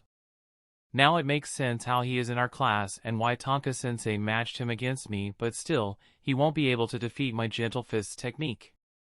He must have definitely unlocked his Sharingan by now. Turn on your Sharingan or else you might regret it later, Niji said as he wanted to fight Yami at his full power. No need, Yami said as he pulled out his hands from his pocket and rushed towards Niji. The excitement of the students around them was brimming. Big mistake. Gentle fists 8 trigrams revolving heaven, Niji said as he started revolving, and a blue shield of chakra was created around him. He expected Yami to sense the danger of this move and stop, but seeing Yami, who was still rushing, a smile appeared on Niji's face. Yami reached near Niji and threw his hand inside the chakra shield. Niji was expecting Yami's hand to be blown back, but he saw that Yami's hand hit Niji's wrist, breaking the revolving heavens momentum. Niji's eyes were wide open as he didn't expect his most powerful move to be destroyed with a single strike. Chapter 15 Too weak. How did you do that? Niji asked, but Yami didn't say anything and punched Niji's chest. Niji felt all the air from his lungs rush out.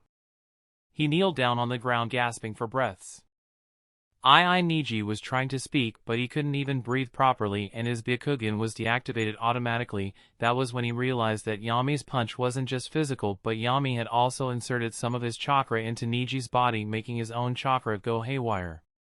He looked up and saw Yami looking down at him as if an elephant was looking down at an ant. Yami came closer to Niji and bowed down in such a way that his mouth was beside Niji's ear. He said, "You're too weak for me to use my Sharingan." His voice resonated all throughout Niji's body as he realized that Yami didn't even consider him an opponent, and in a few seconds Niji fainted on the ground. The students of Class 3A and Tanaka-sensei couldn't even believe what they had just seen. Niji was someone who always excelled in their class, and seeing him beaten so easily wasn't something they expected to see even in their dreams. Match over winner is Yami Uchiha, Tanaka-sensei announced, and the whole class started cheering. Niji's arrogant attitude had angered many of his classmates, so seeing him kneeling on the ground so helpless made their day. Yami turned back and stood in line with the other students. Tanaka told his students to go home, and he picked up Niji and put him on his shoulder so that he could take Niji to the infirmary. Yami and other students left in the direction of the academy gate. While going to the infirmary, Class 2A was also dismissed, so Naruto, Sasuke, and the others were standing with Irika outside the class. This time Kiba with Akamaru, Shino Aburame, and the shy and timid Hinata Hyuga was also among the group. As Irika was talking to the group, he noticed that his friend Tanaka had a student on his shoulder. Students getting hurt during a spar was common in the academy, but the teachers would intervene before a student gets knocked out or a student faints. Tanaka, who is this student? Irika asked. This is Niji Hyuga from my class, Tanaka-sensei said while massaging his temples. Be big brother Niji, Hinata said in a low voice but enough for everyone to hear. Hinata, he is your big brother? Sakura asked Hinata, to which she simply nodded and said, We are cousins, but Niji is at the top of his class, so how did he faint? Hinata asked, looking at Tanaka. He was defeated in a spar by Yami Uchiha. Tanaka said. Yami truly is strong. Ino said, puffing her chest. What are you being proud of, Ino pig? He is Sasuke's brother, Sakura said, to which Ino only snickered. Tanaka, why didn't you stop the match before he fainted? Irika asked, as he knew how cautious his friend Tanaka was. Yami and Niji, both are strong, so their spar must have been hard fought, am I right, Tanaka-sensei? Shikamaru asked. Actually no. Yami did this in one punch, Tanaka-sensei said, making everyone think how strong Yami actually is. He never showed his physical prowess during the assessment. Kids, you all go home while I go with Tanaka to the infirmary. Irika said. Tanaki-sensei, where is my brother? Sasuke asked. He just left training ground too. If you run then you may catch him by the gate, Tanaki said, and Sasuke nodded and ran away. Konoha Market. Sasuke and Yami were walking through the market with Dango in both hands. Yami was looking around while Sasuke was just quietly following him. Come on Yami, tell me, what are we doing here? All the shops from which we normally buy have already passed. What is it you are looking for? I think it's time we buy swords for ourselves. Yami said, a katana is almost half our size, Yami. Why don't we wait a year or two? Nope, not happening. I am going to put it on my back, and you are going to major in taijutsu and ninjutsu, so you can wait for a couple of years. For now, just buy with me and get used to it, then once you become chunin or join you can start practicing it thoroughly like me. Yami said, running off in the direction of a blacksmith shop. Sasuke simply sighed and followed him. Just as they entered the shop, they could feel the heat coming. Hello, anybody there? Sasuke asked, seeing that nobody was inside the shop. Suddenly a young man came from the side of the door and asked, "What do you want, kids?" "We want to buy 2 swords. One for my brother and one for me," Yami said, to which the young man went behind the counter and pulled out 6 to 7 swords in different colors and sizes. "My name is Samo. For your age and height, a short sword will be good," Samo said. "No, we want full-size katanas, and we want them made of chakra metal," Yami said in a firm tone. Before Samo could reply, a big laugh came from inside the room he had come in. "Ha ha ha, Samo, bring those 2 pipsqueaks in." "Let me see them," the man said in a loud, hoarse voice. "Come on in." "It seems my pop wants to meet you," Samo said as he signaled the brothers to follow him inside the room. As they went into the room, the heat made them sweat a little, and they saw 3 furnaces about the same as their height and a big furnace which was 3 times bigger than the other 2. There was a work table with different materials and papers with drawings kept on it. There were 2 people sitting at the table. One was a burly man in his 40s with a large hammer in his hand, and the other one was an old man in his 60s smoking a pipe, and his eyes were closed. "So you want a full-size katana, huh?" the burly man asked, while the old man didn't even open his eyes.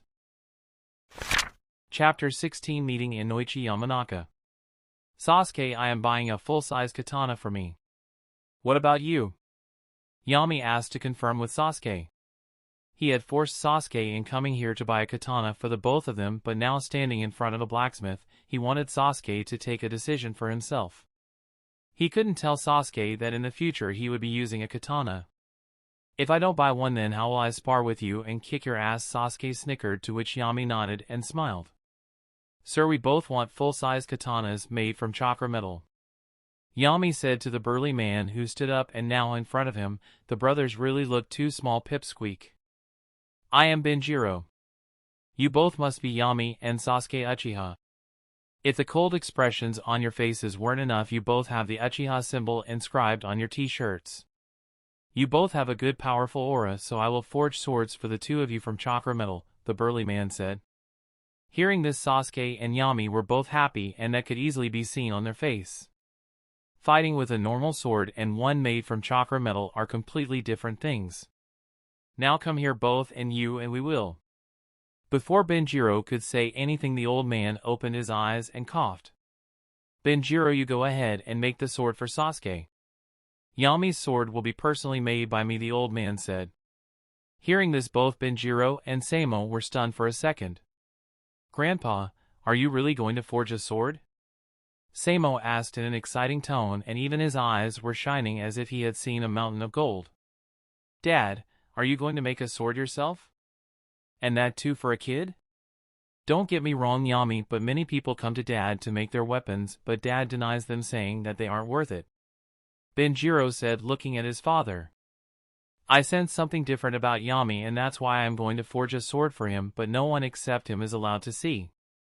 Benjiro, you start making Sasuke's sword now, and Yami, you go home and take good rest. Meet me here at 11 p.m. and we will make your sword overnight," the old man said, and he left the room. Yami was happy seeing that the person who denied others accepted him without even asking, but also confused as to why wouldn't the old man want anyone to see it during its making, even his own son? "Sasuke, you go and meditate in a corner and bring yourself to your peak state. While forging the sword, I want you to be at your best, as you will need to continuously supply chakra to the chakra metal so that it becomes yours from inside out," Benjiro said, to which Sasuke nodded and sat in a corner far from the heated furnaces. "Yami, you need to go home and take rest, just like my father said. Even full-grown Jonin adults get tired in the process, and you're doing it with my father, which means it's gonna be harder. Don't worry about Sasuke, it will probably take me 6 to 8 hours to make his sword and then the scabbard," Benjiro said. Yami knew there was nothing he could do about it, so he just nodded and left the blacksmith shop. Yami went home, and instead of his routine training, he decided to stay in room and practice a new jutsu. 2 hours later, Yami could be seen standing in forest, and the trees around him were riddled with holes size of a child's fist. Yami stood in front of a big healthy tree and performed some hand seals: fire release, fire dragon, flame bullet, whoosh. 5 fast balls made of compressed fire launched from Yami's mouth and hit a big tree in front of him. Under a second, 5 holes were created in the tree, and the tree collapsed. Well, that's a good jutsu, but I need to increase the speed as it can be dodged easily by a Jonin-level shinobi, Yami thought as he took out some snacks to eat. After practicing the jutsu, he went home and slept until it was dinner time.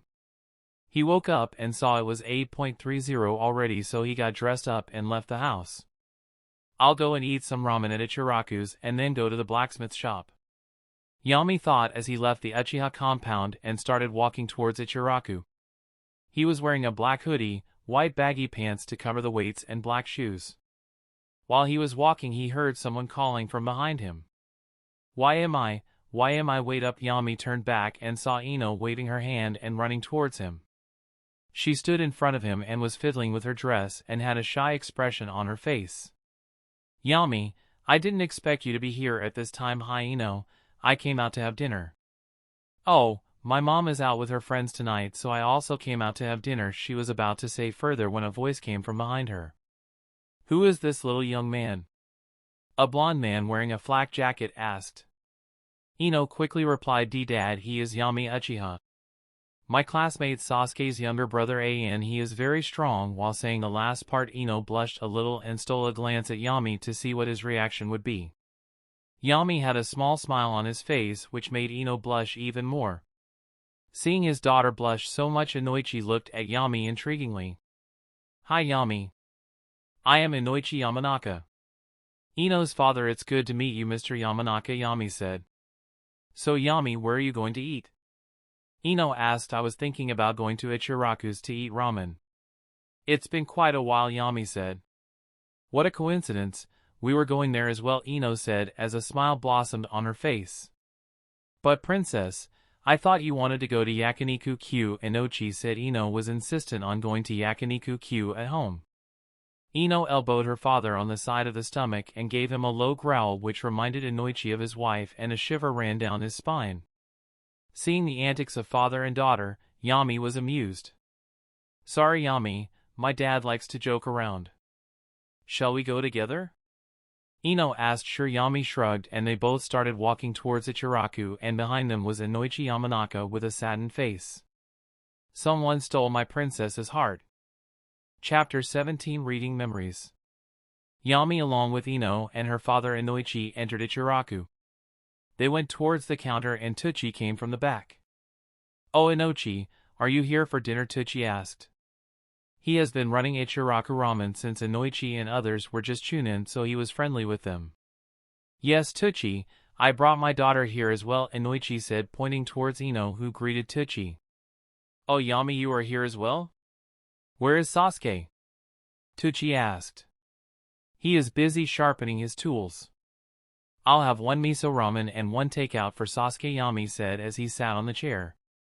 I will also have one miso ramen, Ino said, and Inoichi also ordered the same.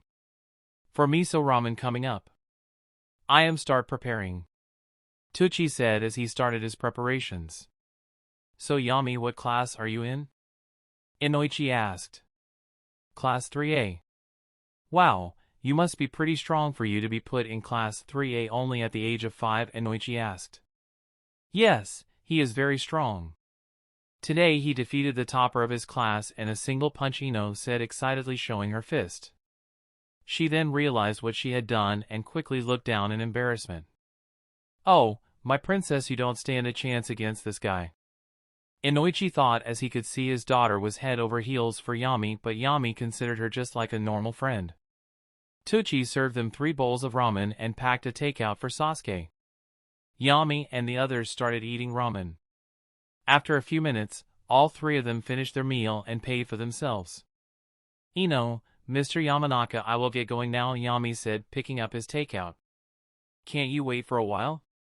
We can go eat some dessert, Ino asked, a little disappointed.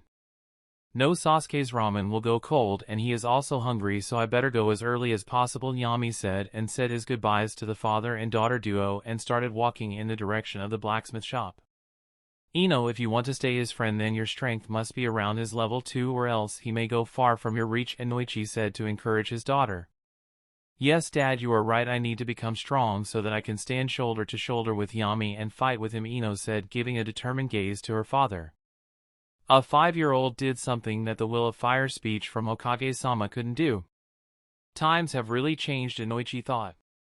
On the other side of the village in the Hokage building, Irika and Tanaka were standing in front of two people. One of them was Hiruzen Sarutobi, the third Hokage, and the other person was Shikaku Nara, the Hokage's advisor. So you are telling me that Yami Uchiha defeated Niji Hyuga in a single punch? I have heard about Niji that he is one of the strongest Kekkei Jinkai from the Hyuga clan. Tanaka, tell me every detail of the match, Hiruzen said. Hokage-sama, I can't explain it in words. To explain it in simple words, he dodged Niji's every attack, broke his most powerful move, and knocked Niji out in a single punch, Tanaka said.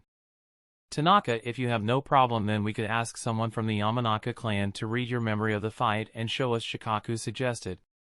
He knew how important a person's memories are to them, so even the Hokage cannot order anyone's memory to be read without proper reason. The only way is to read it with the person's permission. I have no problem with that. Tanaka shrugged. Shikaku, have Inoichi himself come here and don't tell him the reason. I don't want any of this to go outside this office, and Irika, bring me the report from the infirmary's doctor. I want to see in what condition Niji was brought in, Hiruzen said, and Shikaku and Irika body flickered. 10 minutes later, Hiruzen, Shikaku, Inoichi, Tanaka, and Irika are in the Hokage's office. Hokage-sama, what do you need me to do? Inoichi asked as he looked around. Inoichi, I want you to read Tanaka's memory of Niji Hyuga's fight with Yami Uchiha and then show it to us. Hiruzen said. Yami's fight where he defeated his class topper in a single punch? Inoichi asked. Inoichi, how do you know about this? Did it already spread in the village? Shikaku asked. No, that's not the case. My daughter is head over heels for this kid, so she kept talking about how cool and strong he is, Inoichi's side. Hearing this, everyone in the room tried to control their laughter. They knew how much Inoichi loved his daughter, and when drunk he used to say that he would beat up any boy who would try to come close to her. Inoichi started reading Tanaka's memory, and after a few seconds he opened his eyes and said, wow, that kid really is strong. Inoichi passed the memory to Hiruzen and then to the others. They all were very impressed by it. Irika, show me the infirmary report, Hiruzen said, and Irika handed him a file. The punch wasn't a normal one. It contained chakras so that it could give a shock to the lungs. Yami controlled the chakra precisely so it wouldn't even touch the heart. Hiruzen said while combing through his beard. Hokage-sama, he seems a good candidate for Umbu. Maybe we should train him under Kakashi. Shikaku suggested. No, Yami has already lost his clan, and by putting him in Umbu we would be putting more darkness on him. Let things be as it is. He is smart enough to not ask for direct graduation, which means he is smarter than I thought. He will be a good seedling for the future. Hiruzen said. What do you need me to do? Shikaku asked. Just make sure that my friend Danzo doesn't have his men close to the Uchiha brothers. That will be all for now. Hiruzen said, and everyone left the office one by one. Chapter 18, Selecting the Medal. Hiruzen knew that Danzo wouldn't back off and will keep trying to get his hands on Sasuke or Yami. The only thing stopping him was Itachi, who had made a threat saying that if anything happens to his brothers then he will spill the secrets of Konoha to the enemy villages. Hiruzen already regretted neglecting the hate that Naruto had been receiving since his childhood, and he felt guilty. Think what would happen if Minato and Kushina found out how their son was being treated. I failed to protect Naruto, but I won't fail to keep Yami and Sasuke safe. Hiruzen promised himself. Konoha blacksmith shop. Yami walked into the shop and saw Samo standing at the reception. Yami! You are here early. Come in, Sasuke is almost finished. Samo said, and he and Yami went inside the forge room. Inside the room, Benjiro was sitting on the table drinking a jug of beer while Sasuke was sleeping on the side and he had a pale face. As Benjiro saw Yami come in with Samo, he said, "Oh, come in, Yami. We finished forging the sword a couple of minutes ago." Sasuke was completely exhausted and quickly fell asleep. Hearing Benjiro talk, Sasuke slowly opened his eyes and looked at the visitors. He first saw Yami and then the takeout bag in his hand. Yami noticed Sasuke's eye and put the takeout bag on the table. Eat something first and then sleep, Yami said, and Sasuke got up and sat at the table. So where is the sword, Sasuke? Show me, Yami said, and he couldn't even hide the excitement. Not yet, kid, the sword has yet to be polished and the scabbard hasn't been made. The old man's voice came from behind them. Grandpa, you are here early, ca. Samo was speaking when suddenly the old man shouted. Get out, everyone except Yami. We have to start forging the sword now. It's gonna take way longer than it took for Benji to forge one for Sasuke, the old man said. I am already tired and this old man is throwing me out along with his son and grandson. Sasuke thought sulkily as he exited the shop. As Sasuke was leaving the shop, Yami noticed that Sasuke's hands had severe burns. Old man, why didn't you let your own son and grandson see the process of forging this sword? Yami asked after Sasuke, Samo, and Benjiro left the shop. Kid, you can call me Grandpa Jiro. I normally show Benji how things are done, but he isn't ready for what we are going to do today. If what I think is right, then even making this sword today could become a big mistake, so let's start before I begin to hesitate. Old man Jiro took 3 square-shaped metal rods and kept them on the table in front of Yami. The 3 rods were blue, black, and silver. Yami, take 1 rod and put it in the furnace and pass your chakra through it. Start with the blue one, Jiro said, to which Yami nodded and picked up the blue rod. Yami stood in front of the massive furnace. He could feel the hairs on his body were on the verge of burning. Slowly the rod started turning from blue to red. After a few minutes the rod was burning bright red. Kid, take the rod out from the furnace and keep it on the forge, Jiro said, and Yami did as instructed. Now hold the part which isn't burning hot and channel your chakra through the rod. Yami touched one end of the rod which was out of the furnace. Even though the end was still blue in color and looked normal, the moment Yami touched it, he instantly yelped. Kid, I know the rod is hot, but you have to hold it tight. Don't cover your hand with chakra like those fugas. Your skin needs to be fused to the metal when you channel your chakra through it. Yami held onto the rod until he felt the pain was bearable, and now he could feel that the metal had somewhat fused with his skin. Yami started channeling chakra through it, and slowly blue lines started appearing on the rod. These lines looked like veins, and at first they were slightly blue in color. As Yami continued to channel chakra in the rod, the blue veins started becoming more brighter, but then cracks started appearing on the sides of the veins. Yami looked at Jiro, who was surprisingly smiling. Your chakra is too strong for this metal to handle, Jiro said while taking a puff of smoke. You knew this would happen? Then why did you make me go through this process? Yami asked. He was a little pissed about getting his skin burned. The faster your chakra overloads and crumbles his chakra metal, the higher quality metal I need to forge a sword for you. Now the time required from the moment you enter the chakra to the moment the rod crumbles determines your chakra quality. Yours is way higher than I have ever seen. The white chakra metal won't stand a chance. I hope the black one can handle your chakra, Jiro said. Yami went back to the table and picked up the black rod with burns-filled hands. Seeing Yami pick up the black rod and throw it in the furnace, Jiro thought, let's just hope that this works or else I will have no other option than to take that out. Yami waited for the black rod to become bright red and pulled it out of the furnace. He put the rod on the forge and gripped his hand on the rod. The rod wasn't as hot as the blue one, which was a relief for Yami. Now start channeling, kid, Jiro said from behind. Yami started channeling his chakra and blue veins appeared on the rod.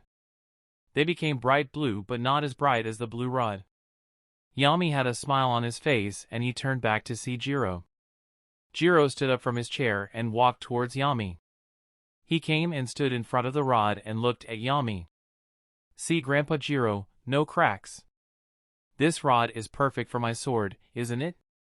Yami asked, to which Jiro simply sighed and removed the pipe from his mouth and tapped on the rod. Instantly the rod broke down into pieces.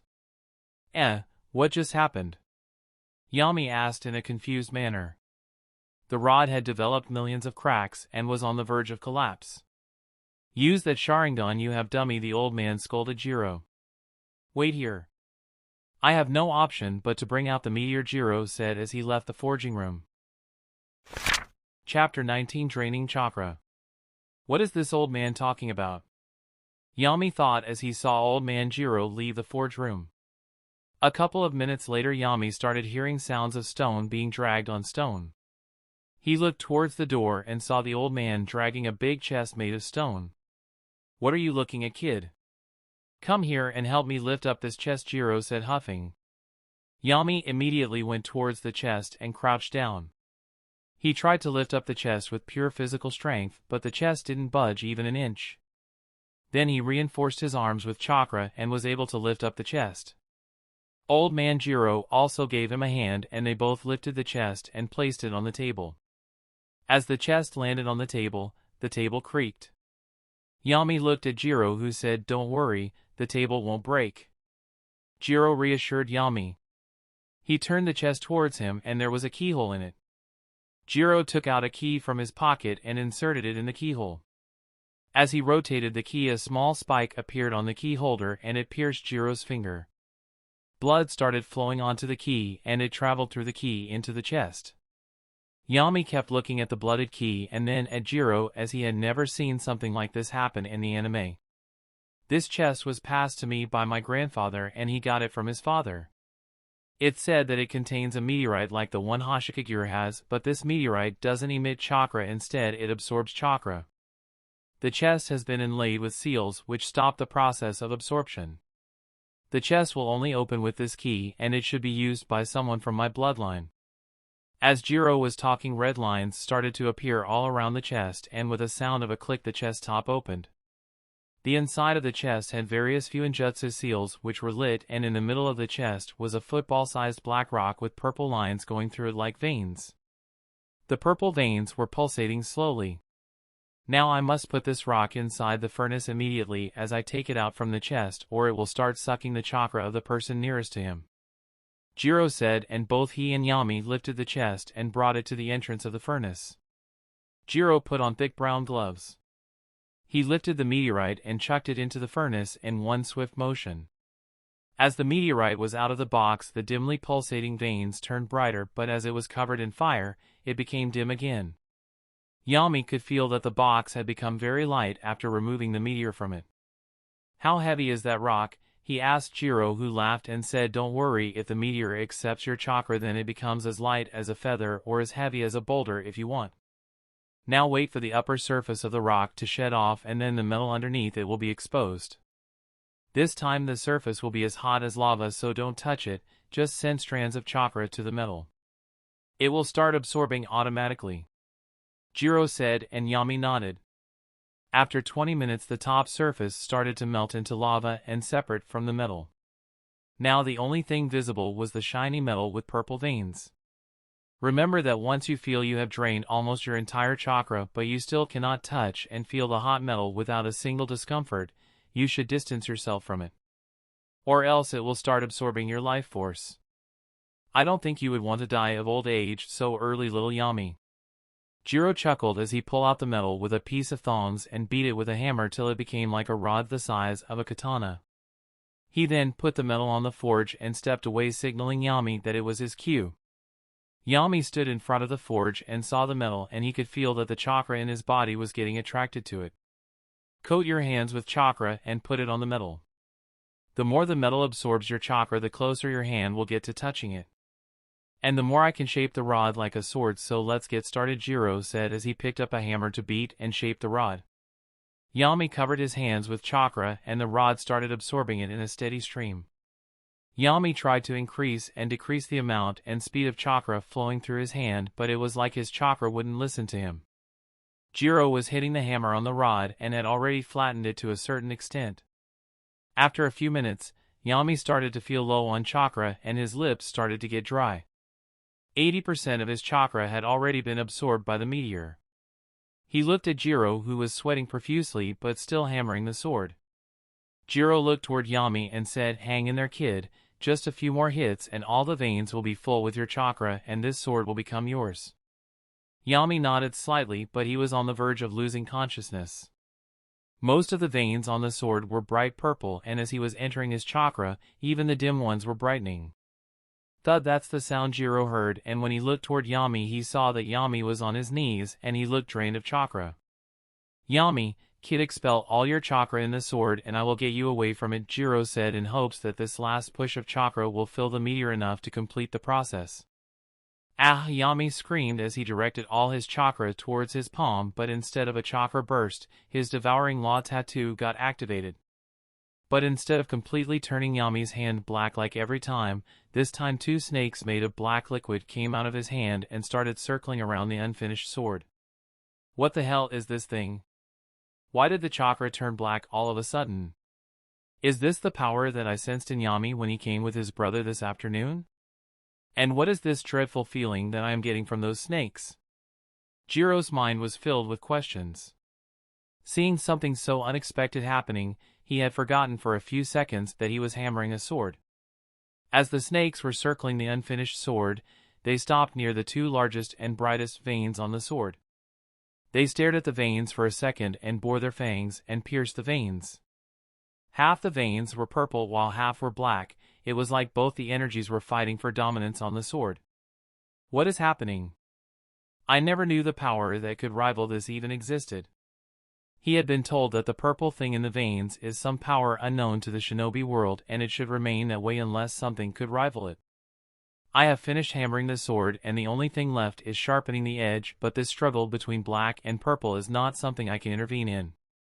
Jiro thought as he saw that the struggle between energies had slowed down. The sword veins were purple in color, but the dreadful feeling was still there and the sword was already sharpened. Oh God, what have I created? Jiro thought as he dropped the hammer.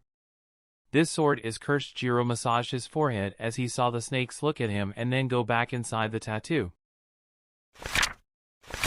Chapter 20 Purple Lightning. Jiro didn't know that by forging this sword for Yami he had done a great deed or a crime. I have only heard about cursed swords in myths, and even the 5 great hidden villages deny their existence. It's said that cursed swords give immense power to the user but also inflict their users' minds, making them a killing machine. But in this case, the user as in Yami is the one that inflicted the darkness on the sword, making it cursed. Jiro was thinking while looking at the unconscious Yami lying on the floor. He saw the sword with bright purple veins and a black aura around him on the forge. He tried to touch the sword, but it felt like there was something blocking him from even touching it. Seems like this sword won't allow anyone to touch him unless Yami holds it and the sword becomes completely his. For now, I will take the kid to sleep and take a nap myself. I can make the scabbard tomorrow. Old man Jiro sighed and he picked up Yami and put him on his shoulder and left the forge room while locking it from the outside. The next morning there was a knock on the door of the blacksmith shop. A few seconds later, Jiro saw his son Benjiro, his grandson Samo, and Sasuke standing outside. Hey, Grandpa, are you done making the sword? Can I see? Samo asked, fully excited, and his eyes were trying to peek inside the shop, hoping to see the sword that his grandfather was going to make last night. Where is my brother? Sasuke asked. He had expected Yami to be ready by this time to go to the academy with him. Slow down, kids. Let me talk. The sword has almost been made, but I will start the scabbard today. Yami was very tired, so he fell asleep. I don't think he will wake up for a few hours. Benjiro, you take Samo home for now. Come in the afternoon with Sasuke and by that time the scabbard will be ready. Jiro said in a firm tone, and the 3 standing outside just nodded. Sasuke brought some food, so he passed it on to Jiro and left for school. Benjiro and Samo also left. Although Samo was disappointed that he didn't get to see the sword, he was expecting it to see this afternoon. Jiro hung a closed sign outside the shop and closed the shop. As he went inside the room Yami was sleeping, he saw Yami had already woken up. Jiro sat on the bed in front of Yami and kept the food Sasuke brought on the side table. Have this and go take a shower, and in half an hour meet me back in the forge. Jiro said. Huh? But I fell unconscious yesterday. I thought the forging process must have failed, Yami said with confusion on his face. I thought so as well when you fell unconscious, but then black snakes appeared from your hand and bit the sword, filling it with unknown energy. I won't ask you what it was, as I don't expect someone so young as you to know about it, and you didn't use it when you were conscious. Jiro said as he left the room. so the devouring law essence took over after I ran out of chakra. Let's hope this was all worth it, Yami thought as started to get ready. After taking a shower and eating the breakfast that Sasuke brought, Yami went to the forge room. The sword was still on the forge and had brightly lit purple veins. Yami, now hold the sword and stop immediately if you feel any resistance. This part of the process needs to be smooth. Forcing it will only result in a backfire which could prove fatal in your case, Jiro said, and Yami nodded. Yami moved his hand towards the sword, and the invisible barrier which was stopping everything else from touching the sword let Yami's hand pass right through as if it didn't exist. He held one end of the sword as it didn't have any grip. Yami held the sword tightly and lifted it up. Now do something that calms you, and that will, in turn, calm the sword, Jiro said, and Yami closed his eyes and started taking deep breaths. As Yami's breathing became steady, the lit veins also dimmed. Jiro moved closer to the sword, and after a few seconds, he was able to touch the sword. He started to feel the sword, the veins, and the sharp edge which formed automatically. I will now make the scabbard and the handle for this sword. It will take time, so I could use your help, kiddo, Jiro said as he took out some materials to make the handle and the scabbard. Yami and Jiro continued working in the forge room for more couple of hours till it turned 4 in the afternoon. Photo of the sword, photo with the scabbard and sword. So kid, are you happy with your sword? Jiro asked. More than happy, Grandpa Jiro, but we haven't tested the sword's capabilities yet. Jiro patted Yami's shoulder and said, come with me. We will go to the jungle behind the village. Yami followed him, and after a few minutes they were in a dense jungle. Yami pulled out the sword and simply slashed it through a tree. The tree was cut in half like hot knife through butter. Okay, now try while using lightning chakra on the sword, Jiro said, and Yami used lightning chakra on the sword as he used to do on the wooden sword, but the chakra was too high and lightning started flying out from the sword and hitting the nearby trees. Kid, this isn't a wooden sword. Lower your chakra output by 70%. This sword is made of a type of chakra metal, so regulate the amount of chakra you use on it, Jiro scolded. Yami reduced the chakra output, and the sword had blue lightning crackling around it, and it wasn't even hitting anything around it. Let's try and activate the sword, but I don't even know how to do that, Yami thought, and suddenly the purple veins lit up, turning the blue lightning into purple lightning. Whoa kid, slow down, Jiro shouted as he could feel that the lightning had become 5 times powerful than before. Chapter 21, Reaper's Edge. Purple lightning, now that's something I have never seen. It isn't taking too much of my chakra, Yami was thinking when he noticed that the things around him became very slow. I am not using my Sharingan, so why is this happening? Yami ran toward a tree 100 meters to cut it down with the lightning sword, but he was so fast that he crashed into a tree 400 meters ahead. How did my speed increase to such an extent? I covered 500 meters in less than a blink of an eye. On normal lightning mode, it would have taken me 3 to 4 seconds. Yami, you need to control how to use this lightning, Jiro said. Yeah, I know, Grandpa Jiro, I will practice controlling my speed, kid. I am not talking about your speed. Look around you and see what you have done, Jiro said. Yami looked around and saw that the trees he had passed had all been hit by lightning and were shredded into pieces. There were even some craters on the ground where the lightning hit. Damn, this is going to be harder than I thought, Yami thought. For the next hour, Yami and Jiro were in the jungle practicing different things with the sword. It was almost time for the academy to finish for the day, and after 10 to 15 minutes Sasuke will come to the blacksmith shop. Benji and Samo would also come to the shop to bring the old man some food. Kid, let's get going, Jiro said, and Yami nodded. He threw a big fireball toward the jungle where they were practicing and destroyed the area so that no one will know what was happening there for the past hour. After they both left, an Umbu team came there. They saw the destruction around and tried to sense if there was anyone nearby. This doesn't seem like a battle, said an Umbu with purple hair, looking towards a silver-haired Umbu who seemed like the leader of the group. It doesn't have any traces of blood. Seems like some Jonin was practicing a few fire spells. What do you think, leader? The third Umbu, who had a metal frame around his face, said, looking at the leader as well. These aren't a few fire jutsus, but a single fireball jutsu. the silver-haired Umbu said, who removed his mask and crouched down to touch the burnt wood and soil. He was wearing a mask that covered his nose and mouth, and one of his eyes was covered with the Konoha ninja band. He was the copy ninja Kakashi Hatake. What? Only one jutsu? But there are a handful of them in our village. Who could do this? The purple-haired girl asked. We will investigate more about this and then report to Hokage-sama if we find something suspicious. The Kakashi said. Soil burnt to this extent? How powerful was the fire?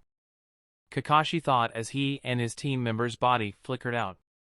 Yami and Jiro were sitting in the blacksmith shop when they heard knocking from the outside. It must be Sasuke, Benji, and Samo. Go bring them in. They must be eager to see your sword, Jiro said with a smile on his face. He knew his son wouldn't say, but Benji was very eager to see the sword and find out how it was made. Benji always behaved as if he had a carefree attitude, but in reality, he was still a curious child in Jiro's eyes. Yami opened the door and he saw the three of them standing outside. He let them in and they followed him to the room where Jiro and the sword were. Grandpa, where is the sword? Samo asked just as he saw his grandpa in the room. Jiro looked towards the bed in the room and there was a purple sheath with a sword in it. Samo quickly ran towards it and even Sasuke followed him. Wow, this color looks so good. Grandpa, can I pull out the sword? Samo asked. Sasuke removed the sword carefully and showed Samo. He is still a kid and not a shinobi, Jiro said. Grandpa, don't say like this in front of outsiders. That time when I dropped a katana on my own foot has become a thing of the past. Samo said, glaring towards this grandpa who just started laughing. Sasuke looked at Yami as it was Yami's sword and without his permission even touching the sword is bad manners. Yami nodded, indicating that it was fine to unsheath the sword. He could feel a connection with the sword, but it was still a blur. He could feel that something was missing in this connection, but he decided to look into it after he takes the sword home. Sasuke unsheathed the sword and the sword looked beautiful as the veins were dimly lit. The sword was cold to the touch and had no irregularities. Old man, what are these veins and why are they purple? Sasuke asked. Benji and Samo also looked at Jiro because they hadn't seen such metal in their lifetime. It was a different kind of metal I used to make this sword, and that metal was collecting dust in my father's collection for many years, so I decided to use it.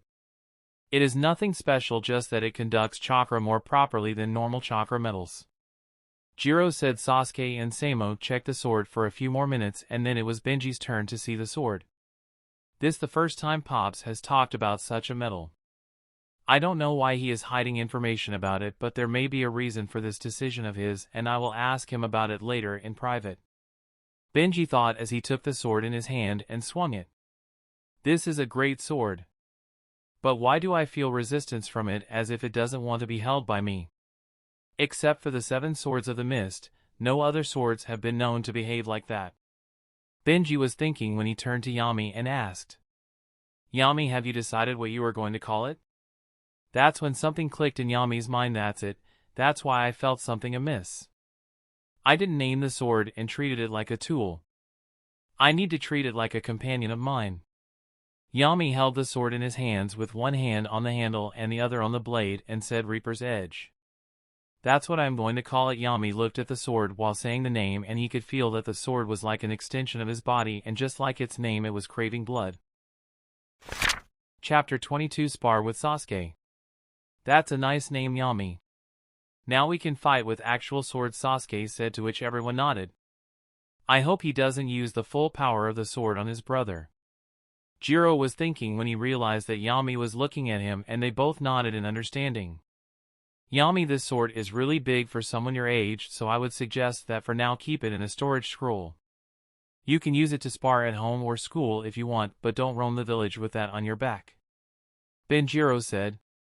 The katana was only 20-30 cm shorter than Yami's height and was heavy according to him.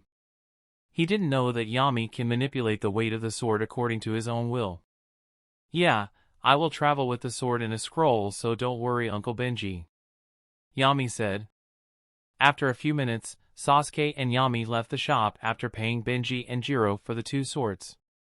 Even though the old man said that he won't charge for the metal used to make Yami's sword, he still charged a hefty amount to hammer that metal. While entering the Uchiha compound, Sasuke asked, "So Yami, what do you plan to do now? You must be tired." "Hell no.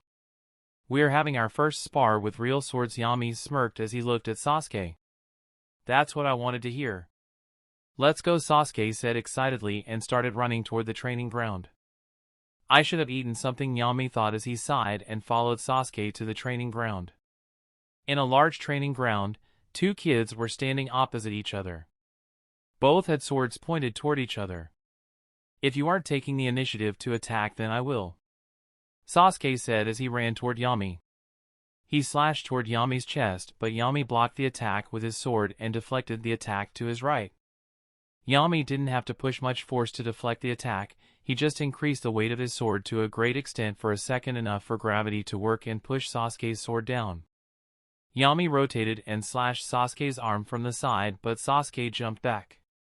Only a small cut was visible on Sasuke's sleeve. Sasuke looked at that cut and then toward Yami. "That was a close one," Sasuke said as he made hand seals and threw a fireball toward Yami. Yami cut the fireball easily with his sword and rushed at Sasuke, who tackled it easily with the sword. But this time while tackling he saw that Yami was looking at his sword. Sasuke looked at the sword as well and saw Yami's two Tomo Sharingan's reflection on it.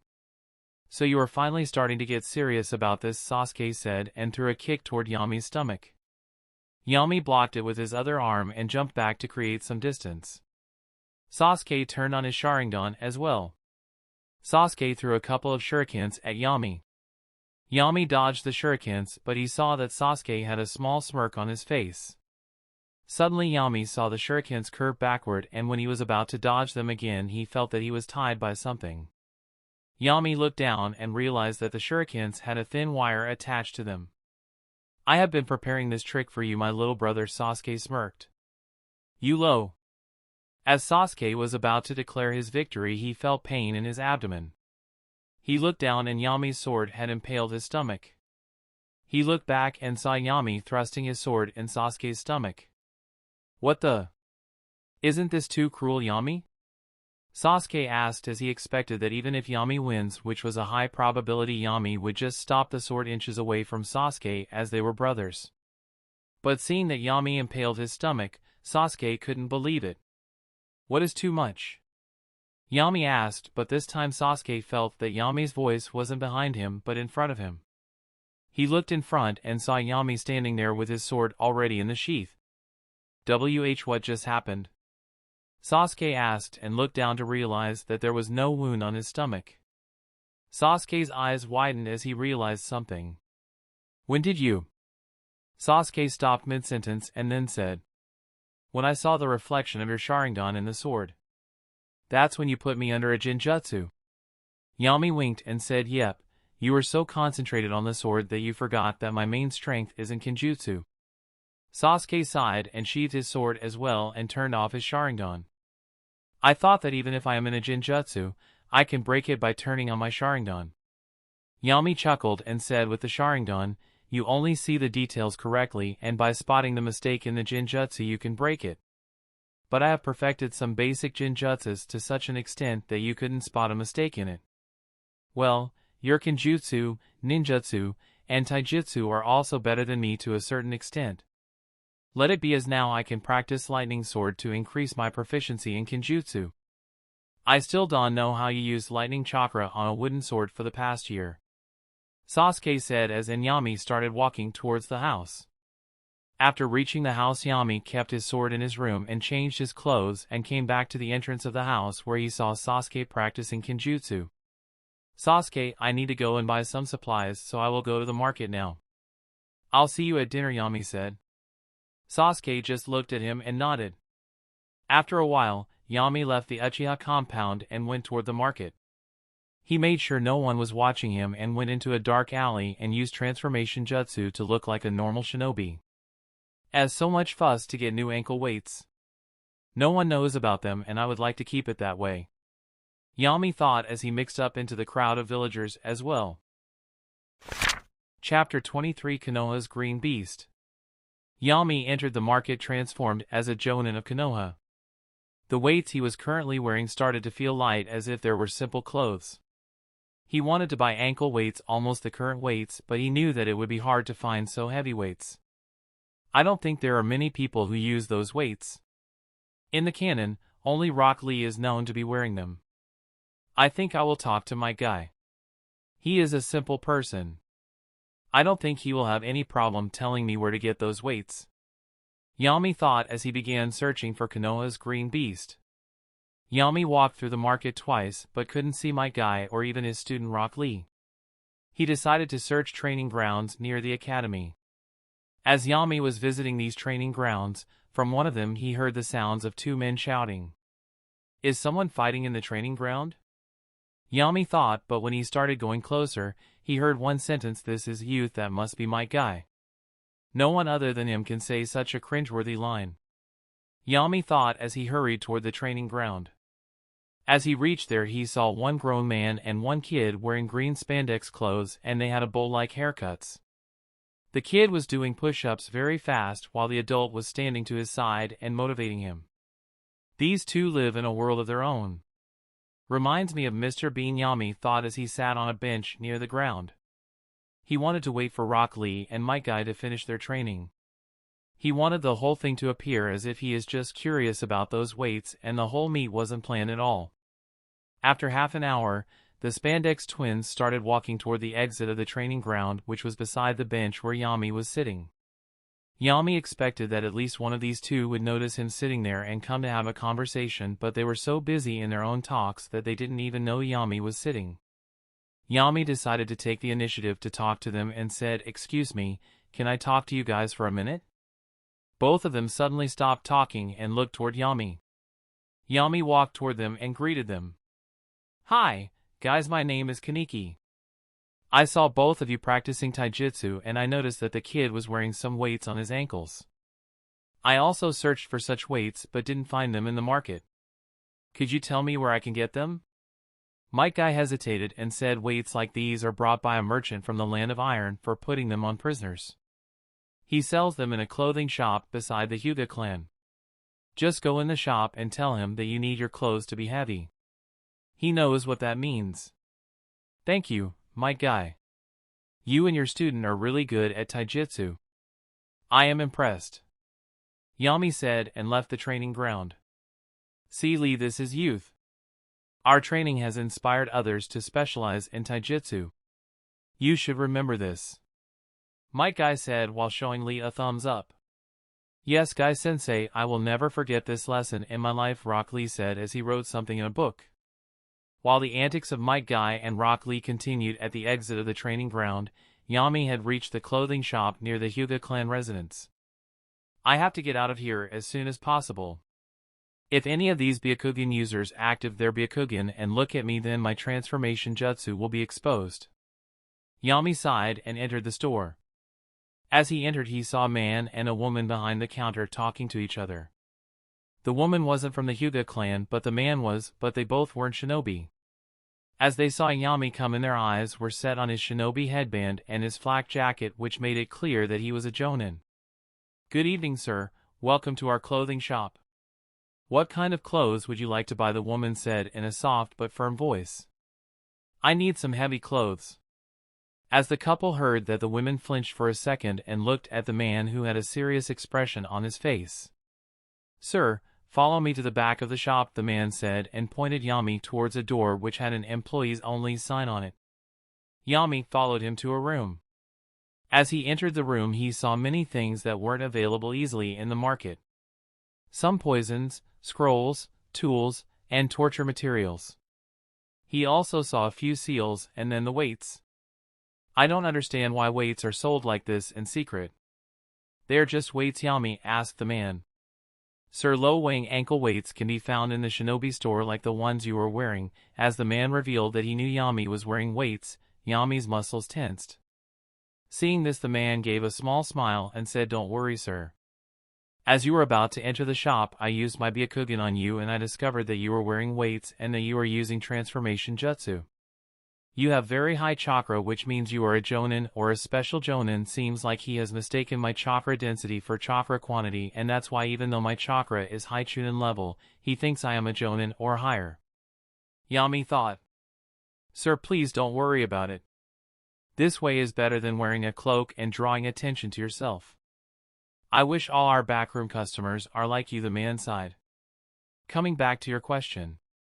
The weights you are wearing are the highest weights provided by the village, but only at the umbu shop. I am not surprised if you are an umbu, as they come here pretty often. Weights above the one you are wearing are too bulky, so we sell ankle weights which have gravity seals on them. Chapter 24, New Weights and Summoning Scroll. So you want ankle weights, right? Show me the weights you are currently wearing and I will give you a level higher than that, the man said, and Yami sat on a nearby chair to remove his weights. So how many levels of weight do you keep? Yami said, handing his weights to the man. As soon as the man touched the weights, his hands weighed down and he almost fell down. Oh boy, these weights are one of the highest ones we keep. These weights have a metal that is denser than normal metals. We usually sell only the ones that have gravity seals. You must have got these custom made from the land of iron. Only a few samurais can use this. The man put those weights on a table and read the inscriptions made on it. After a few seconds, he looked at Yami and said, we only have one level above this, and in this village only Might Guy used to wear them. Damn, even these weights give me trouble, and Might Guy used to wear a level higher than this? Yami thought, as he knew that there was no one good at taijutsu when compared to Might Guy. Yami had no interest in becoming a taijutsu expert like Might Guy or Rock Lee. He only needed the weights so that he could increase his speed. Fine, I will take that then.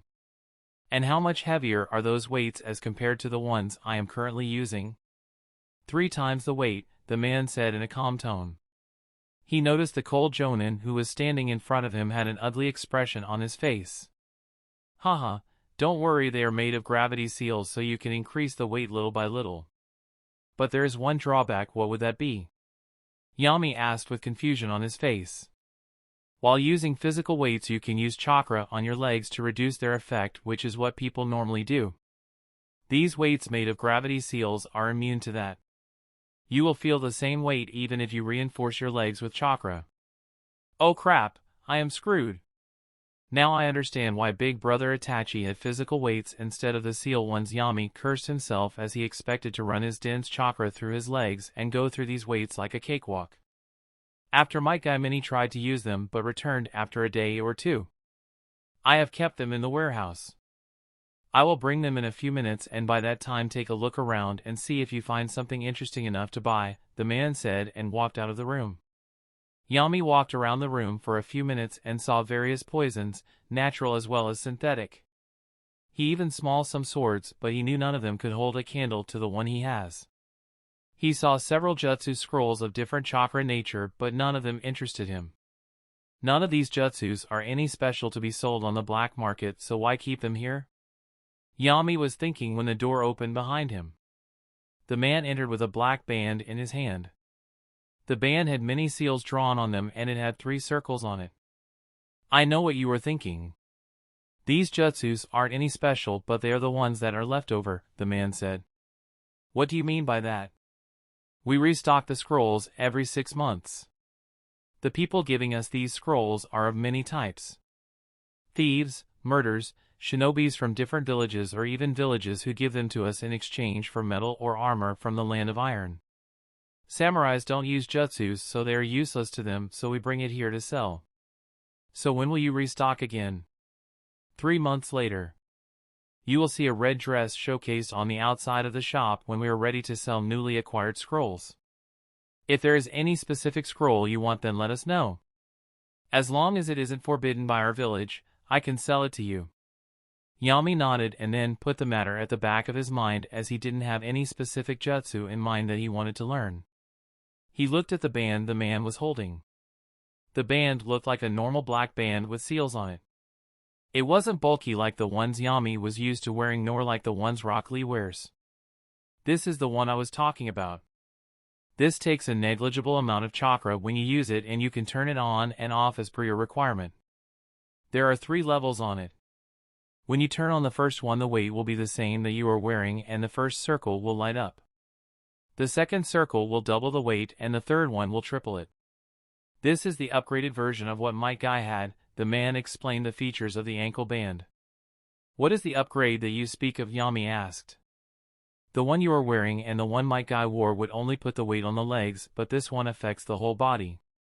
And no matter how much chakra you put in it, it won't have any effect. This was made for the worst prisoners of the Land of Iron. Our village deemed it too cruel for the prisoners. Yami took the band and decided to wear it at home rather than embarrass himself here. He paid for the band and was walking back to the door when he saw his chakra react to a scroll kept way back on one of the shelves. The scroll had dried blood on it. Yami went closer and picked up the scroll and turned toward the man.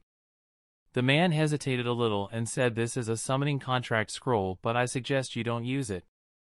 We have other ones as well if you want to try." There must be a reason my chakra reacted to it, but why is this guy so hesitant and why is there blood on it? Yami thought. I want to buy it, so tell me everything you know about it. Yami said while taking out his wallet. Everyone who tried this summoning contract got reverse summoned, and after a few minutes, his bloody corpse would appear on the scroll. No one is able to make the contract, and we can't even destroy this scroll. Which animal's summoning contract is this? Bats. Chapter 25 Yuhi Clan's Sixth Sense. Bats? Why have I never heard of bats being a summoning animal? Yami asked the man. Having bats as a summoning animal is something unheard of. The three legendary Sannin have toad, slug, and snake summons. Itachi had crows, Hanzo had a salamander, but bat as a summon was not something he thought in his wildest dreams. Maybe the bat summons is like the crow ones Itachi has, but then why are the people getting reverse summoned and then brutally killed? Yami was lost in thought when the man said, "Nor have I, but what can I say?" Some suspect that the plane where people are getting reverse summoned must be controlled by some monster who killed all the bats.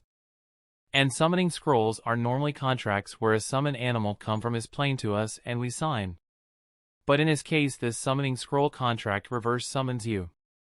Yami thought for a few seconds and then said, "Don't worry, I don't intend to use it. I will sell it to someone who is willing to risk it. I love mysterious things like these."